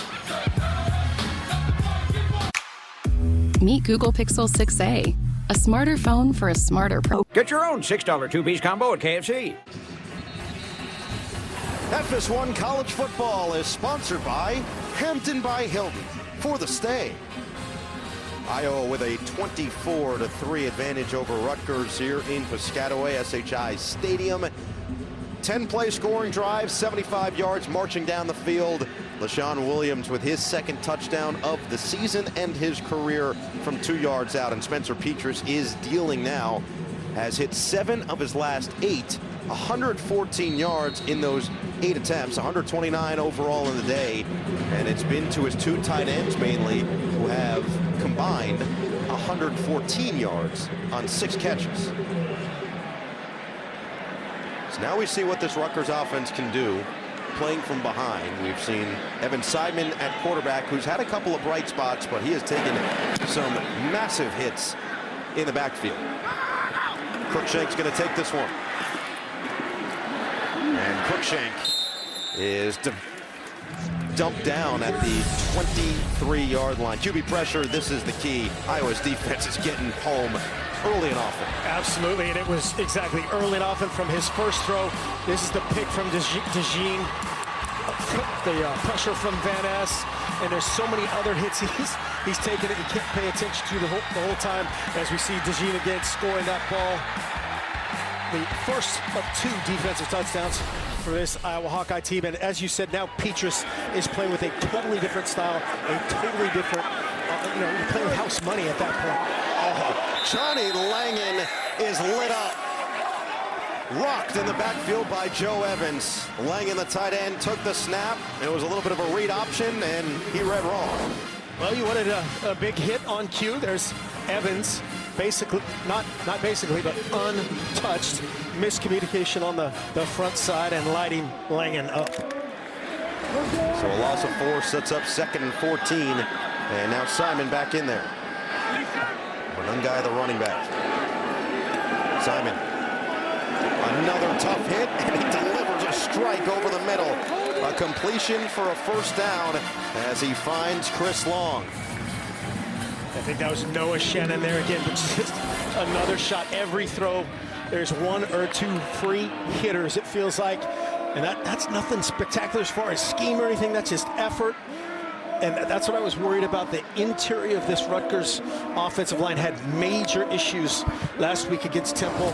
Tonight against Iowa, just exposed that much more. 16-yard pickup, and if anybody was questioning Evan Simon's toughness, let's just run the tape from tonight. Handoff for Brown. And he bursts forward for 5 more. Just keeps the legs churning as he was met by Jack Campbell. Yeah, Jack Campbell and again Joe Evans combining for, I think it's their 4th billionth tackle together. I actually think it was 4 billion and 1. So you were close. You almost had it. 2nd and 5. Brown's going to stay in there as the running back. He has shown flashes as a freshman so far. A Limo in there at tight end. And another handoff for Brown, pushing the pile. Comes up 2 yards shy. 3 more, getting tackled at the 43. It's good scheme that time, just changing up the run scheme there from Rutgers. Now they're in a very manageable 3rd and 2. Let's see if they can extend this drive. Gavin Wimsett, that's number 2 for Rutgers on the sideline. We've yet to see him today. He was a little banged up last week. Simon's going to go to the sideline as well, so expect Langan to take this snap. And we'll see what the former quarterback has in store. And then got the running back on a 3rd and 2. Take the handoff, Langan up the gut. Bouncing off of his own offensive lineman, and he couldn't get anywhere. Seth Benson got home, and 4th down upcoming for Rutgers. Just great recognition here from Iowa's defense. Just everybody having a little recognition and awareness of, hey, we had an extra O-lineman in there. C.J. Hansen was in there at tight end on the 3rd and 2 play, and nothing. So Rutgers, for the time being, keeping the offense on the field. Play clock already down to 10, and they haven't even broken the huddle. They're 2 for 2 on 4th down this year. They were going to go for it earlier in the 1st quarter, got penalized and kicked the field goal. Langan, handoff, Monungai. Looks like he got there. That should move the sticks for the Scarlet Knights. There's the physicality from Monungai, just a wad of humanity, and there's Iowa tries to submarine the front, but good job going for it on 4th down. At some point, you got to start making these decisions. Good push that time by 55. Dorenzo getting a little bit of a hole from Monungai. Monungai, whose brother Kevin played at Villanova, briefly with the Philadelphia Eagles. He was a Seton Hall prep product. Monungai, a Don Bosco, Kyle that is, Don Bosco product, both excellent programs. And it will be Brown this time, who finds a lot of space, and Brown into Hawkeye territory, spun down at the 37 by Cooper DeJean. Nice call here into this look. Iowa brings a zone pressure. You see the edge rusher there, 29 Castro. And I'm going to go buy a lottery ticket because I think Jack Campbell just missed a tackle. 18-yard pickup just down 1st down, and another throw, another interception. This time it's Merriweather, his 2nd takeaway of the day. And he is into Scarlet Knight territory, chopped down at the 45. 3rd turnover of the day forced by the Iowa defense, and another mental mistake by Simon.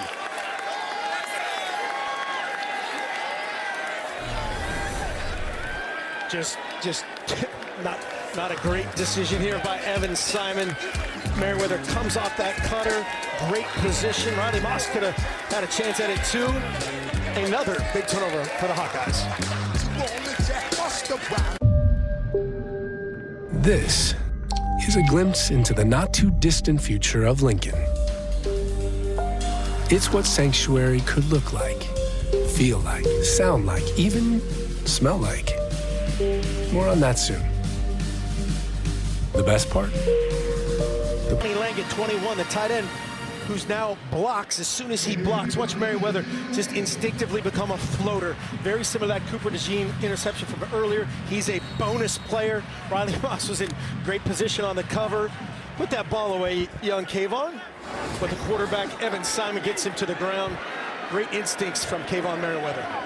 First multi-interception game of the career of Evan Simon, his first 2 on the season as well. And here's a 1st down carry with a lot of physicality by Gavin Williams. He invites it, he welcomes it.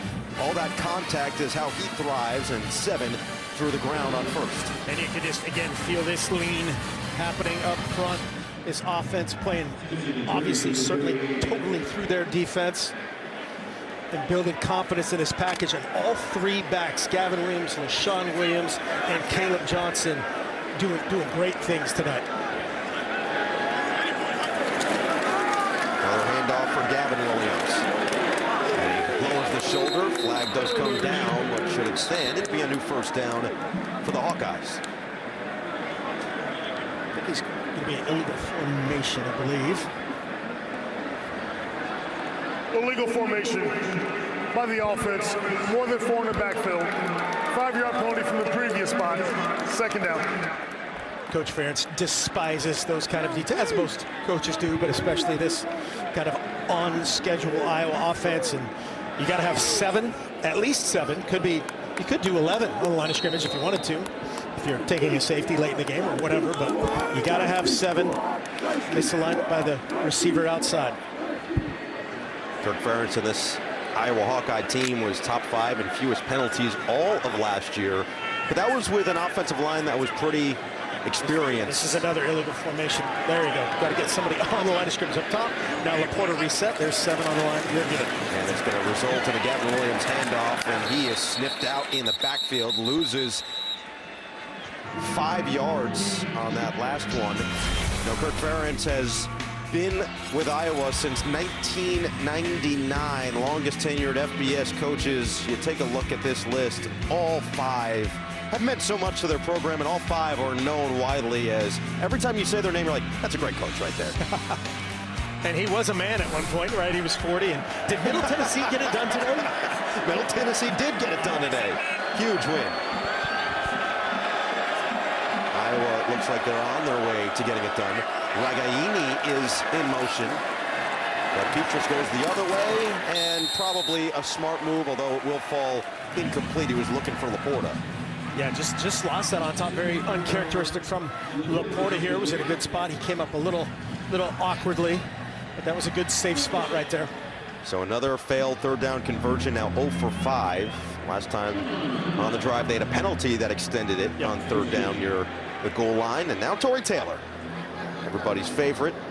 Get to see another punt from one of the best. Had a career-high 69-yard punt at Iowa State. And this one more of a line drive. It's going to result in another fair catch by Aaron Cruikshank. Latter stages of the 3rd quarter, Rutgers is going to need to find a rhythm offensively, which is easier said than done against one of the most formidable units in college football. Those 2 going up next. Edward Jones. You know, we talked to Kirk Ferentz earlier this week and asked him about Tory Taylor and just how much he meant so far to this program. He took us back to Reggie Roby. Played for Iowa from 79 to 82, led them to their first Rose Bowl in over 20 years in 1982, led the NCAA in punting, 48.1 average. Then he played 16 years in the NFL, mostly with the Dolphins, Washington, the Bucks, the Oilers, the Niners. All this to say, he was a legend, and it opened Ferentz's eyes to how important a great punter could be and how helpful a great punter could be to a successful team, as Salam delivers a little pain after the catch and picks up 8 on 1st down. Here are the shirts. I cheer for the punter. The other one I got wrong before, but these guys are awesome. Both of them, Korsak and Taylor, have shown off exactly what they do tonight. Did you write that? The Princes of Punting? I said the Fresh Princes of Punting, to me, was the natural thing. And Sean Ryan vacuums in that catch, and that will be a modest pickup. Tory Taylor, it's not just the punting ability, it's the luscious hair as well. He's got the salad to go with it. Yeah, yes. It might not be Potabom level with a mullet, but you know that Tory Taylor has the flow. And another 1st down, this time a carry from Salam. So I've been seeing Salam break that big one, and Greg Schiano really warned us. He says, I don't know if I can remember having a guy like this at Rutgers. Just the speed and the big playability is always there. They'll stay in there on 1st down. Simon Has to get away from the pressure and will wisely throw that one away in the general area of Shamin Jones. Deontay Craig got to the quarterback and put him down to the turf.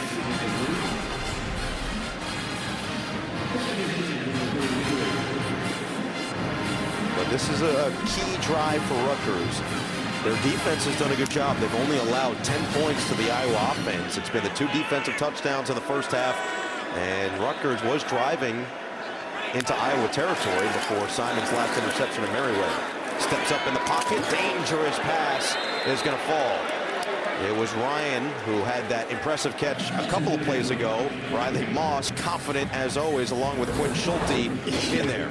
This is lucky slash good. Evan trying to fit it in here between Schulte and Moss. Usually that's a Schulte, maybe a Broadway pick 6 right there, but Evan Simon lives to fight another day. 3rd and 10. Lenunga in there at running back. Simon with time. Uncorks, completes, but it's short of the sticks. Isaiah Washington hit immediately after making the catch by Cooper DeJean. That's the lone one-on-one right there on the field is up top. DeJean taking Washington out of bounds, well short here, but Coach Schiano likely going for it in a combination of Langan and or Evan Simon to do it.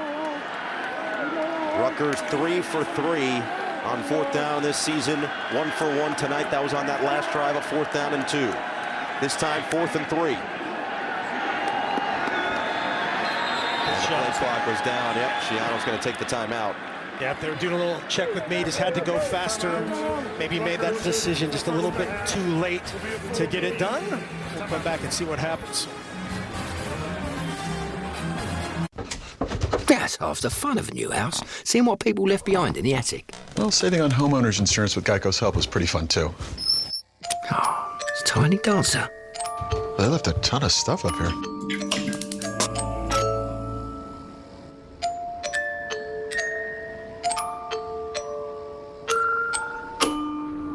Well, enjoy your house. Nope. No, thank you. Geico could help you save on homeowners and renters insurance. Is that KFC's 2-piece drum and thigh combo? Yep. Is it juicy? Uh-huh. Is it creamy? You know it. Is it flaky? Yes. And it's only $6? That's a real steal of a deal of a meal. Wink. KFC's 2-piece drum and thigh combo is just $6. Some banks give you credit card rewards, but make you jump through hoops to use them. With Discover, you can redeem your rewards for cash in any amount, anytime. It's taken over the holiday season. The FIFA World Cup, live from Qatar, starting November 20th on Fox and FS1. So Rutgers offense stays on the field. 4th down and 3 towards the end of this 3rd quarter. Simon over the middle. It's caught. 1st down and more. Jones with another big reception just shy of midfield. Nice execution here by Evan Simon.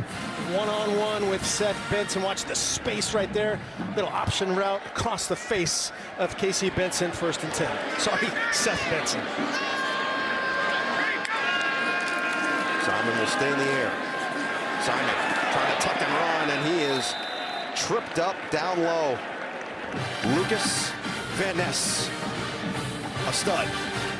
An absolute freak. And just again, that relentless 4-man rush. Evan Simon had a chance to get the ball out to the flat, and he has to take all those opportunities. They're going to play everything top down and make them earn every inch. Simon takes another hit, and this time it's going to be incomplete in the general direction of Jones, and there come the flags. Felt like there could have been a couple of them throughout this game, and finally it goes Rutgers' direction. Yeah, it looked like Van Ness could have been called for the body weight version on that interception. Personal foul. Late one here. Roughing the passer. Defense number 85, driving the quarterback into the ground. 15-yard penalty from the previous spot. Automatic 1st down.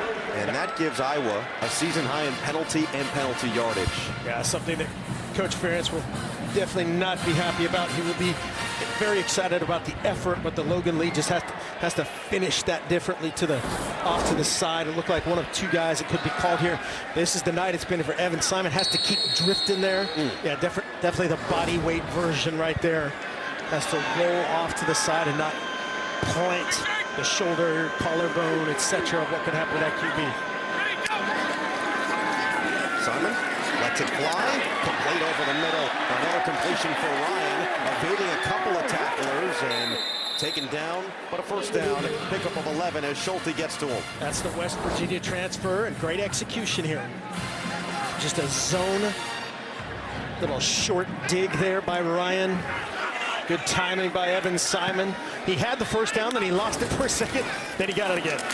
Brown up the gut, runs into a wall after a pickup of 3. We'll see if Rutgers gets one more play off before the end of the quarter.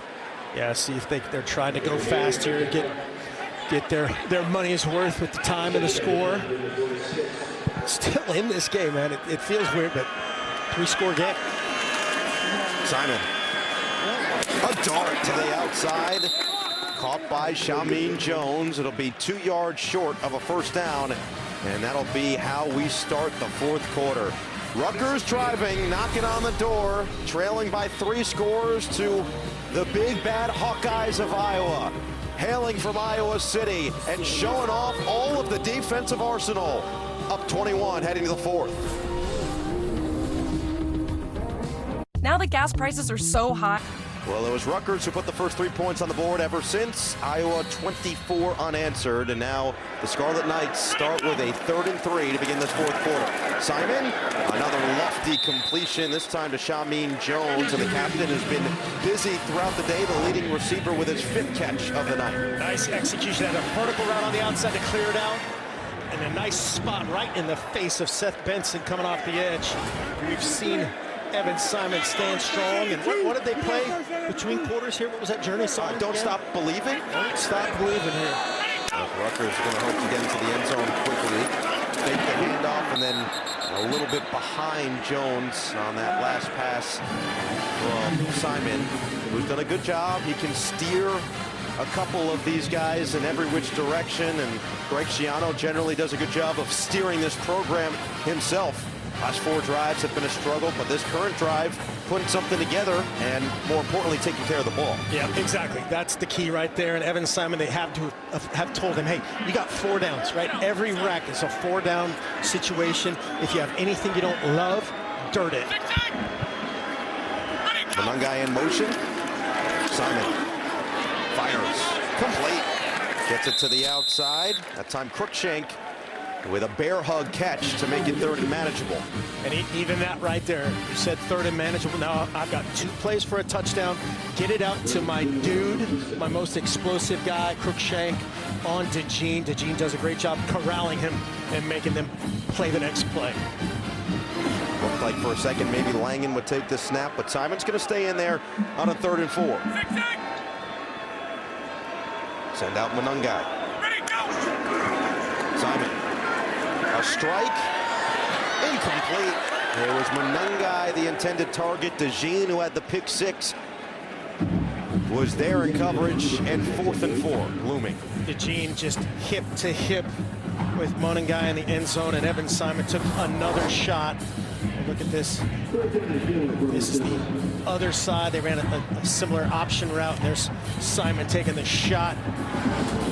DeJean up top, doing his work. Bringing the house.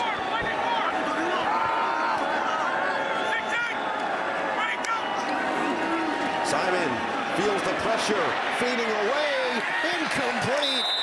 Langen was there, but a little bit too far. Another vicious hit taken by Evan Simon, and a turnover on downs forced by the Hawkeyes.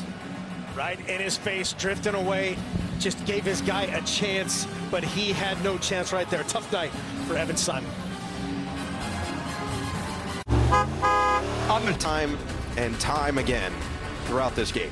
Yeah, you said it earlier. His toughness will never be questioned. And again, it was usually multiple Hawkeyes in his kitchen right there. It's Herkett and Deontay Craig, but just a tough night. They've had, for those of you that have followed this program, 4 different quarterbacks have been at least spoken about. Noah Vedral, the incumbent starter, has not played a snap yet this year. 3 different guys have started 1 game at quarterback. Caleb Johnson with the early carry. And look, Greg Schiano, it might be his 14th year overall here at Rutgers, but this is just the third of the second stint, and he has preached instilling that culture. You saw him after that last drive. He was proud of his group, the way that they've been battling despite the deficit. You have to. And, you know, we were talking about during the break, if it's just the offense playing, it's 10-3, but that's not how they keep score. And Greg Schiano wants the culture, the long-established tradition of this Iowa program. That's what they're trying to build and get going again. Dangerous throw. It was in the area of Nico Ragaini and incomplete. And you got to build on those things. So when you see that you know, as you said, the head coach clapping up that sideline in a time of the game when maybe it doesn't deserve it, that's what he's doing, right? You got to keep everybody pointed the same direction, and you got to bring up the Ragaini story here a little bit more. So a lot of he's got 80 family and friends here. He's from not too far away, East Haven, Connecticut. I got to give a shout out to Chad Leistigo from the Des Moines Register, who did the whole story on Nico and his family for 3+ years, for 4 or 5 years at this point. They've been calling him Nico Ragaini. As another completion, this time going to go to Arlen Bruce, short of the sticks, and will probably bring out Torrey Taylor. So he's been Ragaini his entire time on campus. Chad did the story, asked the family, said, what's the name? And they said, first of all, Grandma not very happy that everyone said Ragaini, because at minimum, it's Ragaini. But the correct pronunciation for a family who has come directly from Italy to the United States is Ragaini. The other thing is that his grandma brought him his favorite sandwich from Liuzzi's in North Haven, Connecticut. It's prosciutto, fresh mozzarella, tomato, oil, vinegar on Italian bread, and packed them up real nice for him and his teammates. Cooper DeJean is all over the field. Another ridiculous tackle. We come back with the Ragaini crew in Piscataway. My active psoriatic arthritis can slow me down. And another for just $1 right now at McDonald's. You know what beats next day shipping? Getting it the same day. So shop Ace online and get free in-store or curbside pickup right in your neighborhood. Or get what you need delivered the very same day you order. Ace is the place with the helpful hardware, folks. Back here in Piscataway, it was what we expected to be a battle of punting excellence between Torrey Taylor and Adam Korzak. And while they haven't had as many punts as maybe we expected coming in, their opportunities have been paid off at a very high level. Living up to the punter hype, they certainly are. I mean, Adam Korzak is such a good punter that as a senior this year, he is a captain of the team, and he was a representative at Big Ten Media Day for the Rutgers Scarlet Knights. I can't remember the last time a punter was a team rep like that. Simon buys his time. Oh, what a throw. He found Langen. Nobody was within 10 feet of him. And Langen spills out across the 35, deep into Hawkeye territory on a major gain. Yeah, you don't see that too often. A little busted coverage right there. I was looking for the official to see if his hat was down, because he was tight roping the sideline. That time Seth Benson just passed him to nobody. Gains 31 and then gains a whole lot more. Crookshank over the middle with another catch and another first down inside the red zone. All of these reps invaluable for Evan Simon. This is still, as weird as this game has gone, this is a three-snap game, really, right? 21 points. Again, the Iowa offense has only put up 10. As that one's a little too high. Air mails Johnny Langen on that out route. Quinn Schulte was right behind him every step of the way. Good decision by Simon there. Get rid of it. Seth Benson again, 44, came off the edge untouched. And that was his hot answer. Dirted, and again, three downs. Just mindset-wise, I have 3 plays to advance the chains. Obviously, I'm going to score a touchdown if you're a Rutgers fan. Simon evades. Simon fires. Oh, what a hit! Oh, is that picked up? No, it's dropped. Langen was the intended target. Llewellyn came in and nearly made the interception off of the Jack Campbell pop-out on this hit.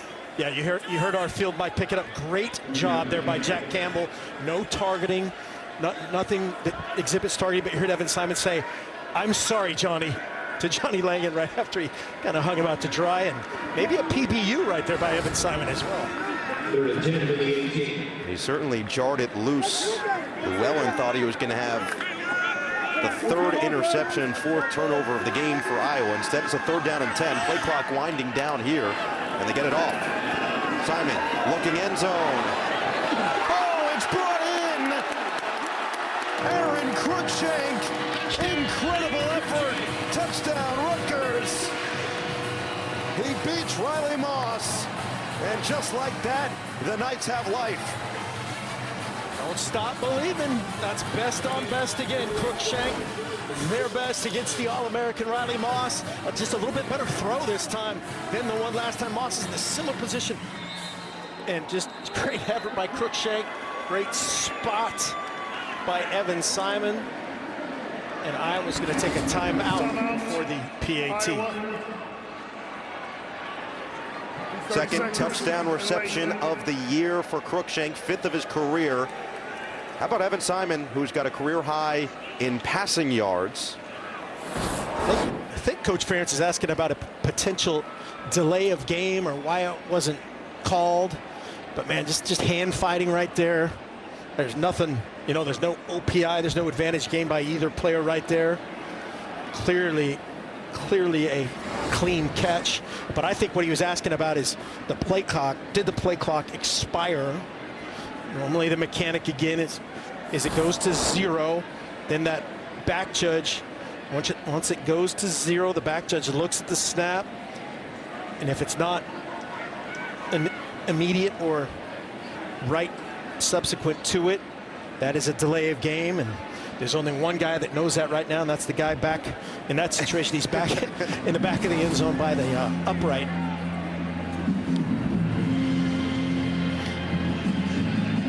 So clock is always interesting here.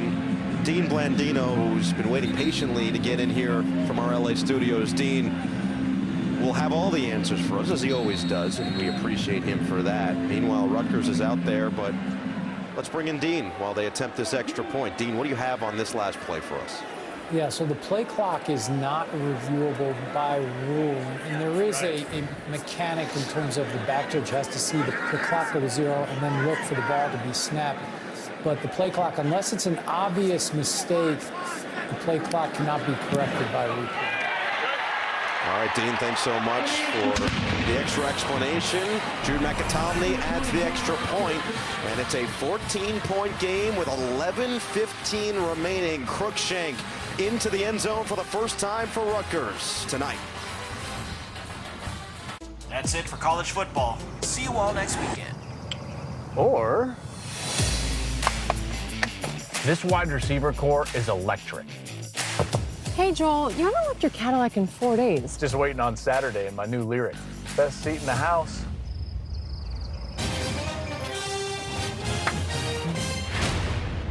Finally.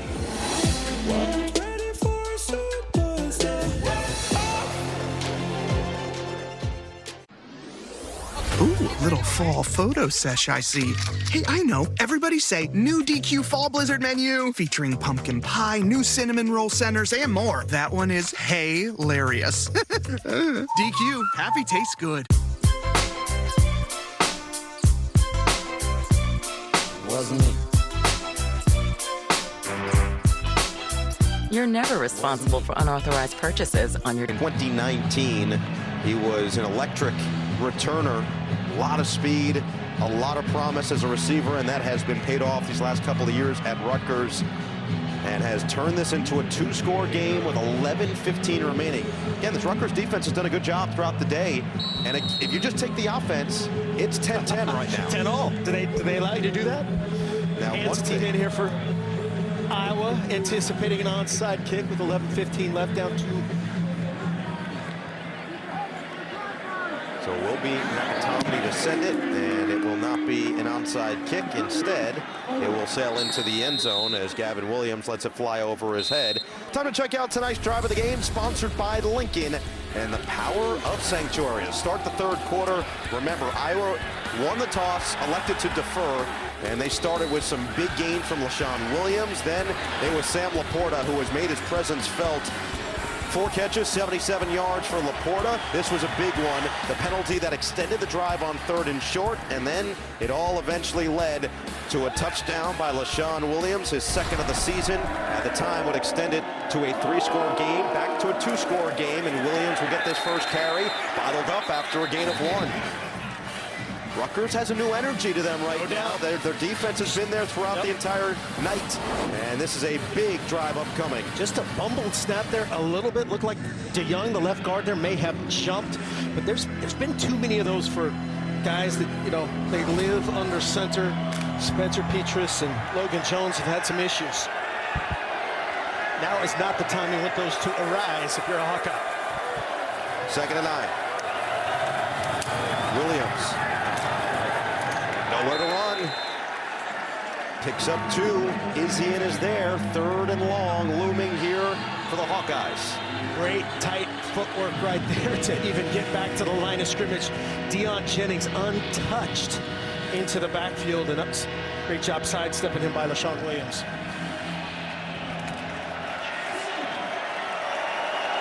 Iowa 0 for 6 on 3rd down tonight. And coverage showing pressure. You see the linebacker line up right in the A gap. Here's 22 Powell.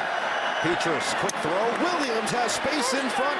1st down and more, out of bounds across the 40. You heard that sideline. That-a-boy Spence. That's that-a-boy Spencer Petras. Seeing that pressure come right in his face and executing, getting the ball in the flat. Kenny Fletcher was the unblocked Scarlet Knight. A couple of players just kind of tangled up right there, but a huge 1st down for LaShawn Williams. Needed 7, got 14. And now it'll be Gavin Williams in the game for the Hawkeyes in the backfield. Hand it off to him. Williams bounce it to the other side, being chased by pretty much the entire defense, and makes something out of nothing as Jennings finally gets to him down low.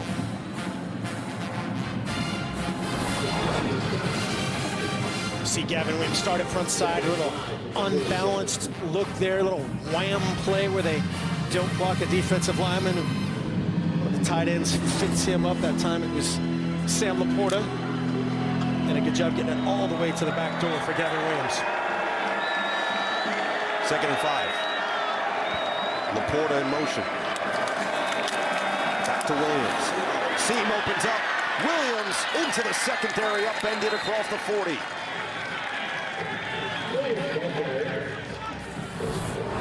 Great job up front. Here's that counter play again. Pulling the backside guard, Bo Stevens, 70. Laporta, 84, and a huge rush lane for Gavin Williams. Man down on the field for Rutgers is Shaquan Loyal, who a week ago had a pick 6 in what was eventually the difference maker in their victory over Temple. Made an unbelievable play, came off the edge as an edge blitzer, got right in the face of the quarterback, tipped it to himself, and without breaking stride, pay dirt. So Loyal being tended to on the field. Iowa trying to kill as much clock as possible on this drive. Loyal is the one that made the tackle on this last play. See him come in and took a couple of different hits in different areas. Yeah, it could be in, don't want to speculate too much, but upper extremity. That's how he fit him on that right side. Gavin Williams, you can see he runs with a purpose. You see him pointing towards that shoulder.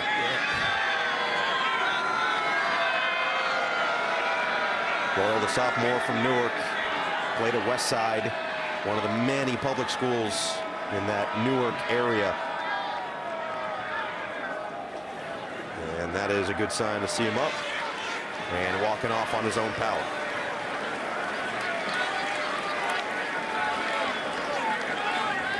Yeah, as you said, just the interior core of this defense beat up. Linebacker position, safety position. Another tick on that chart.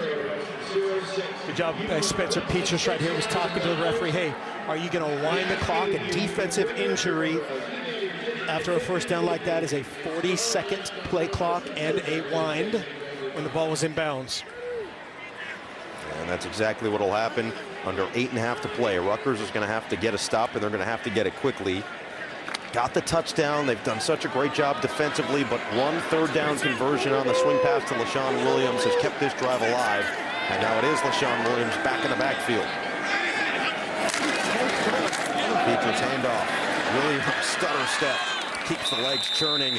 Big gain on first down.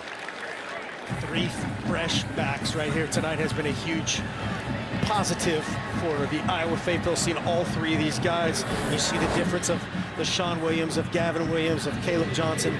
Just a little repress right there by LaShawn Williams. A little bit like Tyler Goodson from last season. Goodson now with the Green Bay Packers practice squad. 2nd down and 2. Laporta in motion. Williams runs into a wall and will come up short by about a half a yard. Christian Braswell there sets up 3rd and short. Braswell came off the edge. You'll see him combine in this tackle. 6 Braswell and 5 Abraham doing a nice job. As you see, a corner and a safety in the backfield. They are fully committed to try to stop this drive. 3rd and 1. Swing it. Johnson, he didn't get there.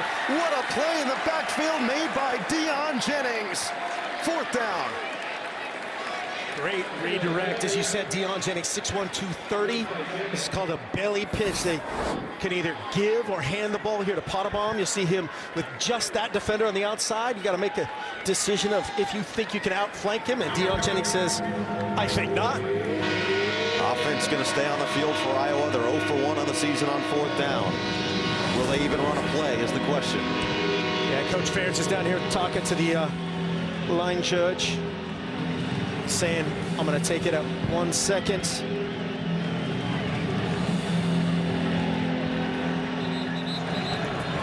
Timeout, Iowa. It's their 2nd charge. It'll be 30 seconds in length. So a little bit of an extra decision to think about it. Coach, what's your choice? Well, yeah, I mean, I think at this case, you go for it again. Try to instill the you're out of, reasonable field goal range. You don't want to introduce the possibility. Melton has been there very close. I think he got a hand on that one punt. You don't want to introduce the possibility of that or a blocked field goal on a low kick of a long kick type of situation. And then, if you do turn it over on downs, you're trusting that defense to do what they've done all day. Looks like the field goal unit is going to come out here. Drew Stevens, who last week hit from 43. That's his career long as just a freshman. This one's going to be from 50 plus, 51 yards out for Drew Stevens. Stevens, kick on the way. Oh, it hit the upright and goes in. And one. Count it. The freshman uses glass. 27, Rutgers dead.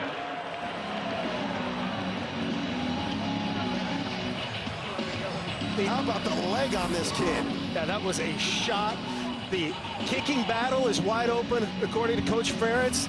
The bank shot, and now a feeling like an insurmountable 17-point lead for the Hawkeyes.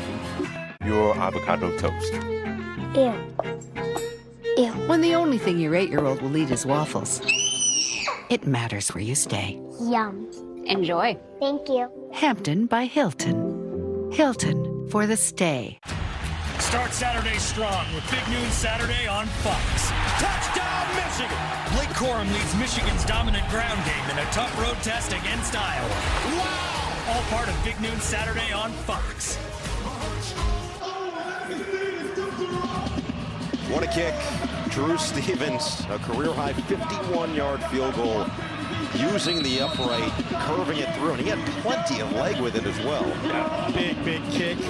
Matching his career long in high school. He kicked a 51-yarder in high school.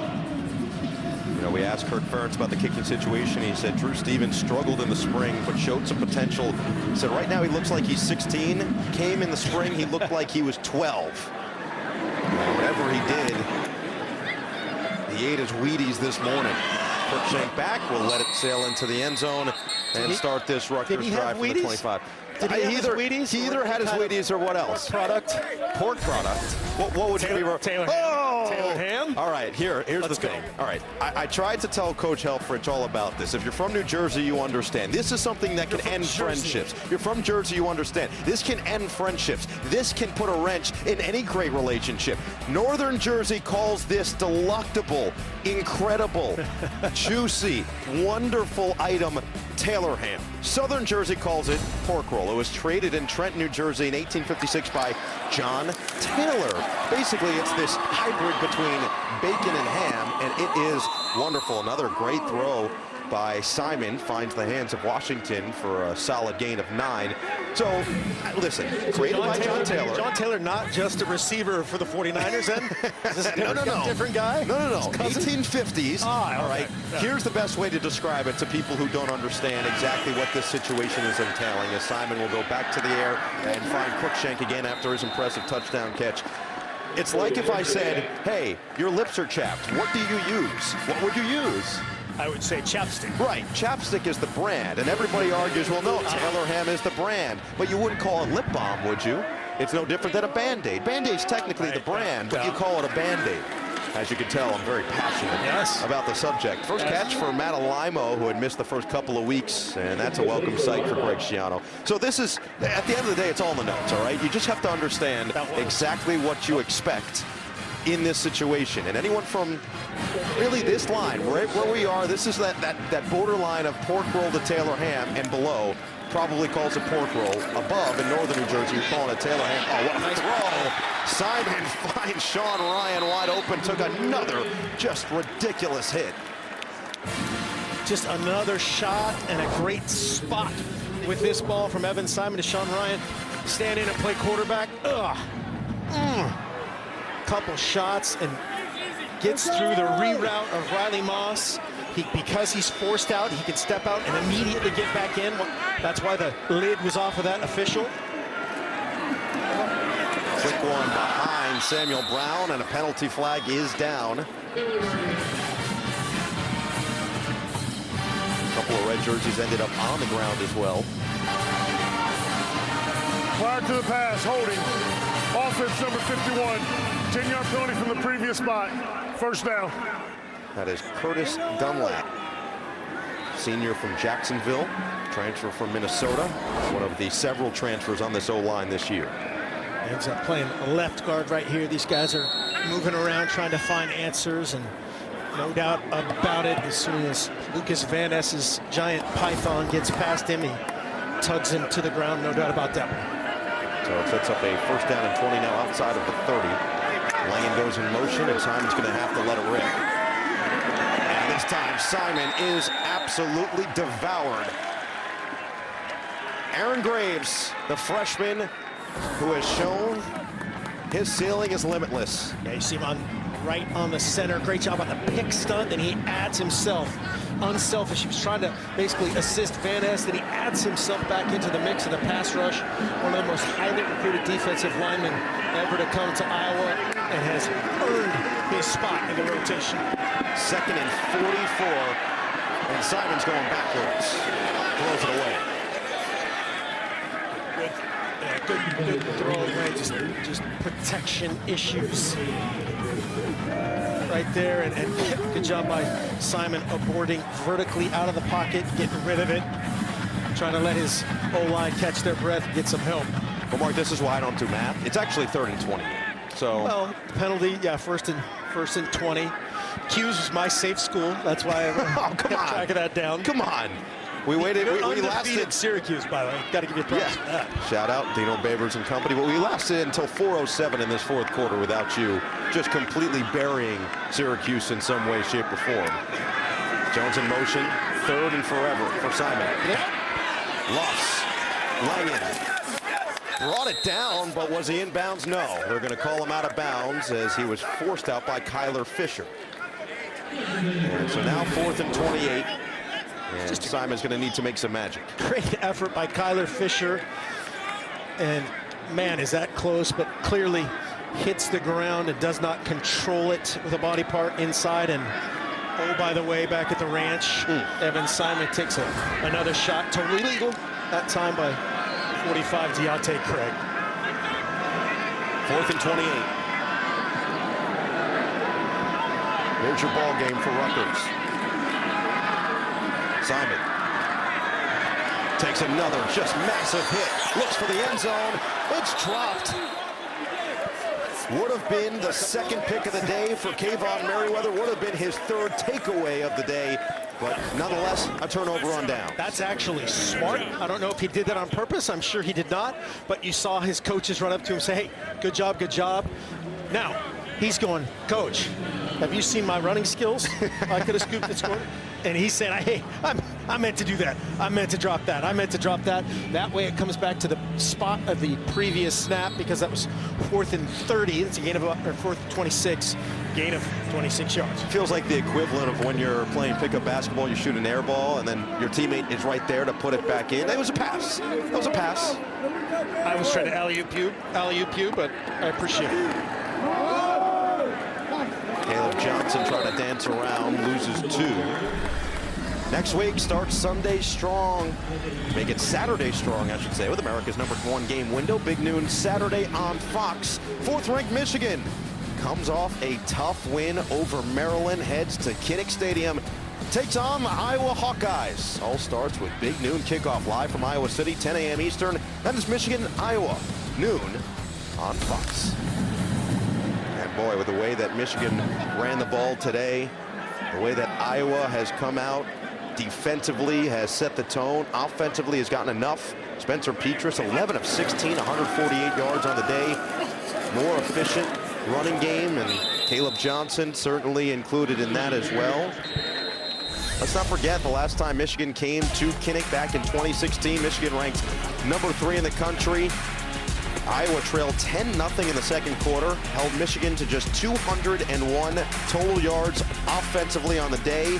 Iowa freshman Keith Duncan nailed a game-winning 33-yard field goal. Time expired, and the Hawkeyes stunned the #3 ranked Wolverines 14-13. Kirk Ferentz knows a thing or two about playing top 5 teams. He knows a thing or two about playing the Michigan Wolverines. That was the Big Ten matchup in the Big Ten championship game last year, and it was Michigan who dominated pretty much start to finish. Yeah, you got a little bit of word out of Iowa City this week that there was a little bit of talk about next week, and they immediately squelched that. But man, great effort today at Rutgers. They cleaned up some things. There's obviously things in every phase that they could clean up and get pointed toward a Michigan team that struggled at times today, but finished the deal against Maryland. 39, Petras incomplete, batted down at the line. So Rutgers with another 3-and-out forced. And we'll see more of that offense. We'll get one more Tory Taylor look. Tory Taylor Ham, I should say. Ooh. He's as good as Taylor Ham. Come on. He has to sign with the Giants or the Jets or whoever. Get a regional deal. Maybe a little Vegemite, some other, Australian. I cannot confirm nor deny if they're any good. Meanwhile, Rutgers just going all out for the block and does not get it. Taylor sends it deep, and it will go right out of bounds inside the 5. We'll mark it down at the 6 to be exact, but man. I'm telling you, he was mad at that 7-yard line one, and now he matches his partner going out at the 6-yard line. Great job getting just a quick kick, getting out of it, getting rid of it with that full all-out rush. Watch him tool it. It's like a golfer, just, bite. So 5 punts for Tory Taylor, 4 inside the 20 today. It's pretty good. That's 80%. But the thing is, that's good math. Good quick math. The thing is, Adam Korzak has been just as good. Yeah. The volume hasn't been what we expected, maybe, that we thought both punters could be out there a lot given the offensive struggles for these two teams through the first 3 weeks. But even without the volume, it's quality over quantity for both these guys. And look out, Simon, did he get out? He did just in time. I got to have that internal clock right there. Step up and get that baby out against this defense. We were on site for the two-safety affair against South Dakota State. Top of your drop, one reset and get it out right there. Very lucky. Got the entire ball out of the end zone. And there's Tory Taylor. Tory Taylor goes, that's my assist. Oh, you see, we waited until 2:17 left to hear your Aussie accent, which is spectacular, by the way. Or sensational. Running play from an Ungai. Bulldozes forward for 3. Got a mix of reserves and starters in here for Iowa. That full complement of defensive linemen in there. You still have Kayvon Merriweather, Schulte, Riley Moss, Cooper DeJean on the back end, just so they keep it in front of them. Got to be careful here with 2 minutes left and get them to the Wolverines. 3rd down and 12 for Sean Gleason's offense. Simon fakes the handoff. Danger zone. Simon lets it fly. Too far in front. He was looking for Chris Long, who had separation with his matchup, but couldn't connect. And now let's see. Will we see Korzak one final time? That was like the Aaron Judge long foul ball right there. Had a chance. And he just beat Kayvon Merriweather. You saw Merriweather right after he missed, tapping the old my bad signal. So this is where Korzak is so impressive. Greg Schiano says he can sense when things are about to happen, and sometimes you think he's about to take off and run, and then he just boots it 60 yards. This one very clean, and another solid one. Fair catch made just in front of the 45. Cooper DeJean brings it in. 1:19 left. Korzak does his job and does as much as he can to flip the field. You know, Rutgers comes into this game 3-0. They were looking to go 4-0 for the first time since 2012 when they started 7-0 on the season, finished 9-4 in the first year with Kyle Flood on the sideline and Greg Schiano in the NFL.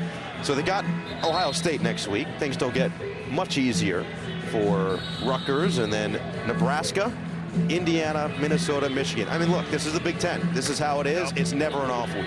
Yeah, got a gauntlet showing up in his old stomping grounds at Ohio State, and then possibly a little bit of a break before a couple more teams that are playing very well right now. Meanwhile, Iowa poised to improve to 3-1 on the season. That only lost to Iowa State 10-7. This actually matches the most points they've given up on the season. The big ones next week, as mentioned, Michigan, and then you can't look too far ahead, but about a month from now, they got Ohio State. So 2 top 4 opportunities for marquee wins for Kirk Ferentz. And that's exactly what it is. Kirk Ferentz sitting here looking at that clock, looking at this score, looking at how they did it. Again, can build on a ton of defensive success again, but then that defensive success then bleeds through to this offensive unit that's going to leave with a much better taste in their mouth going up against a very highly touted Rutgers defense.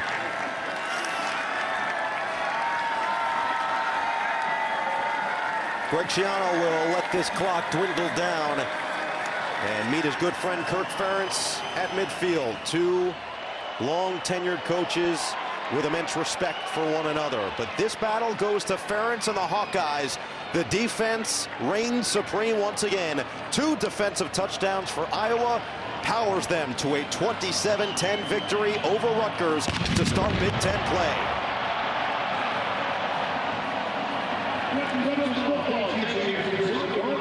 Appreciate you watching college football on FS1 here in Piscataway. Once again, Iowa 27, Rutgers 10. For Mark Helfrich, our entire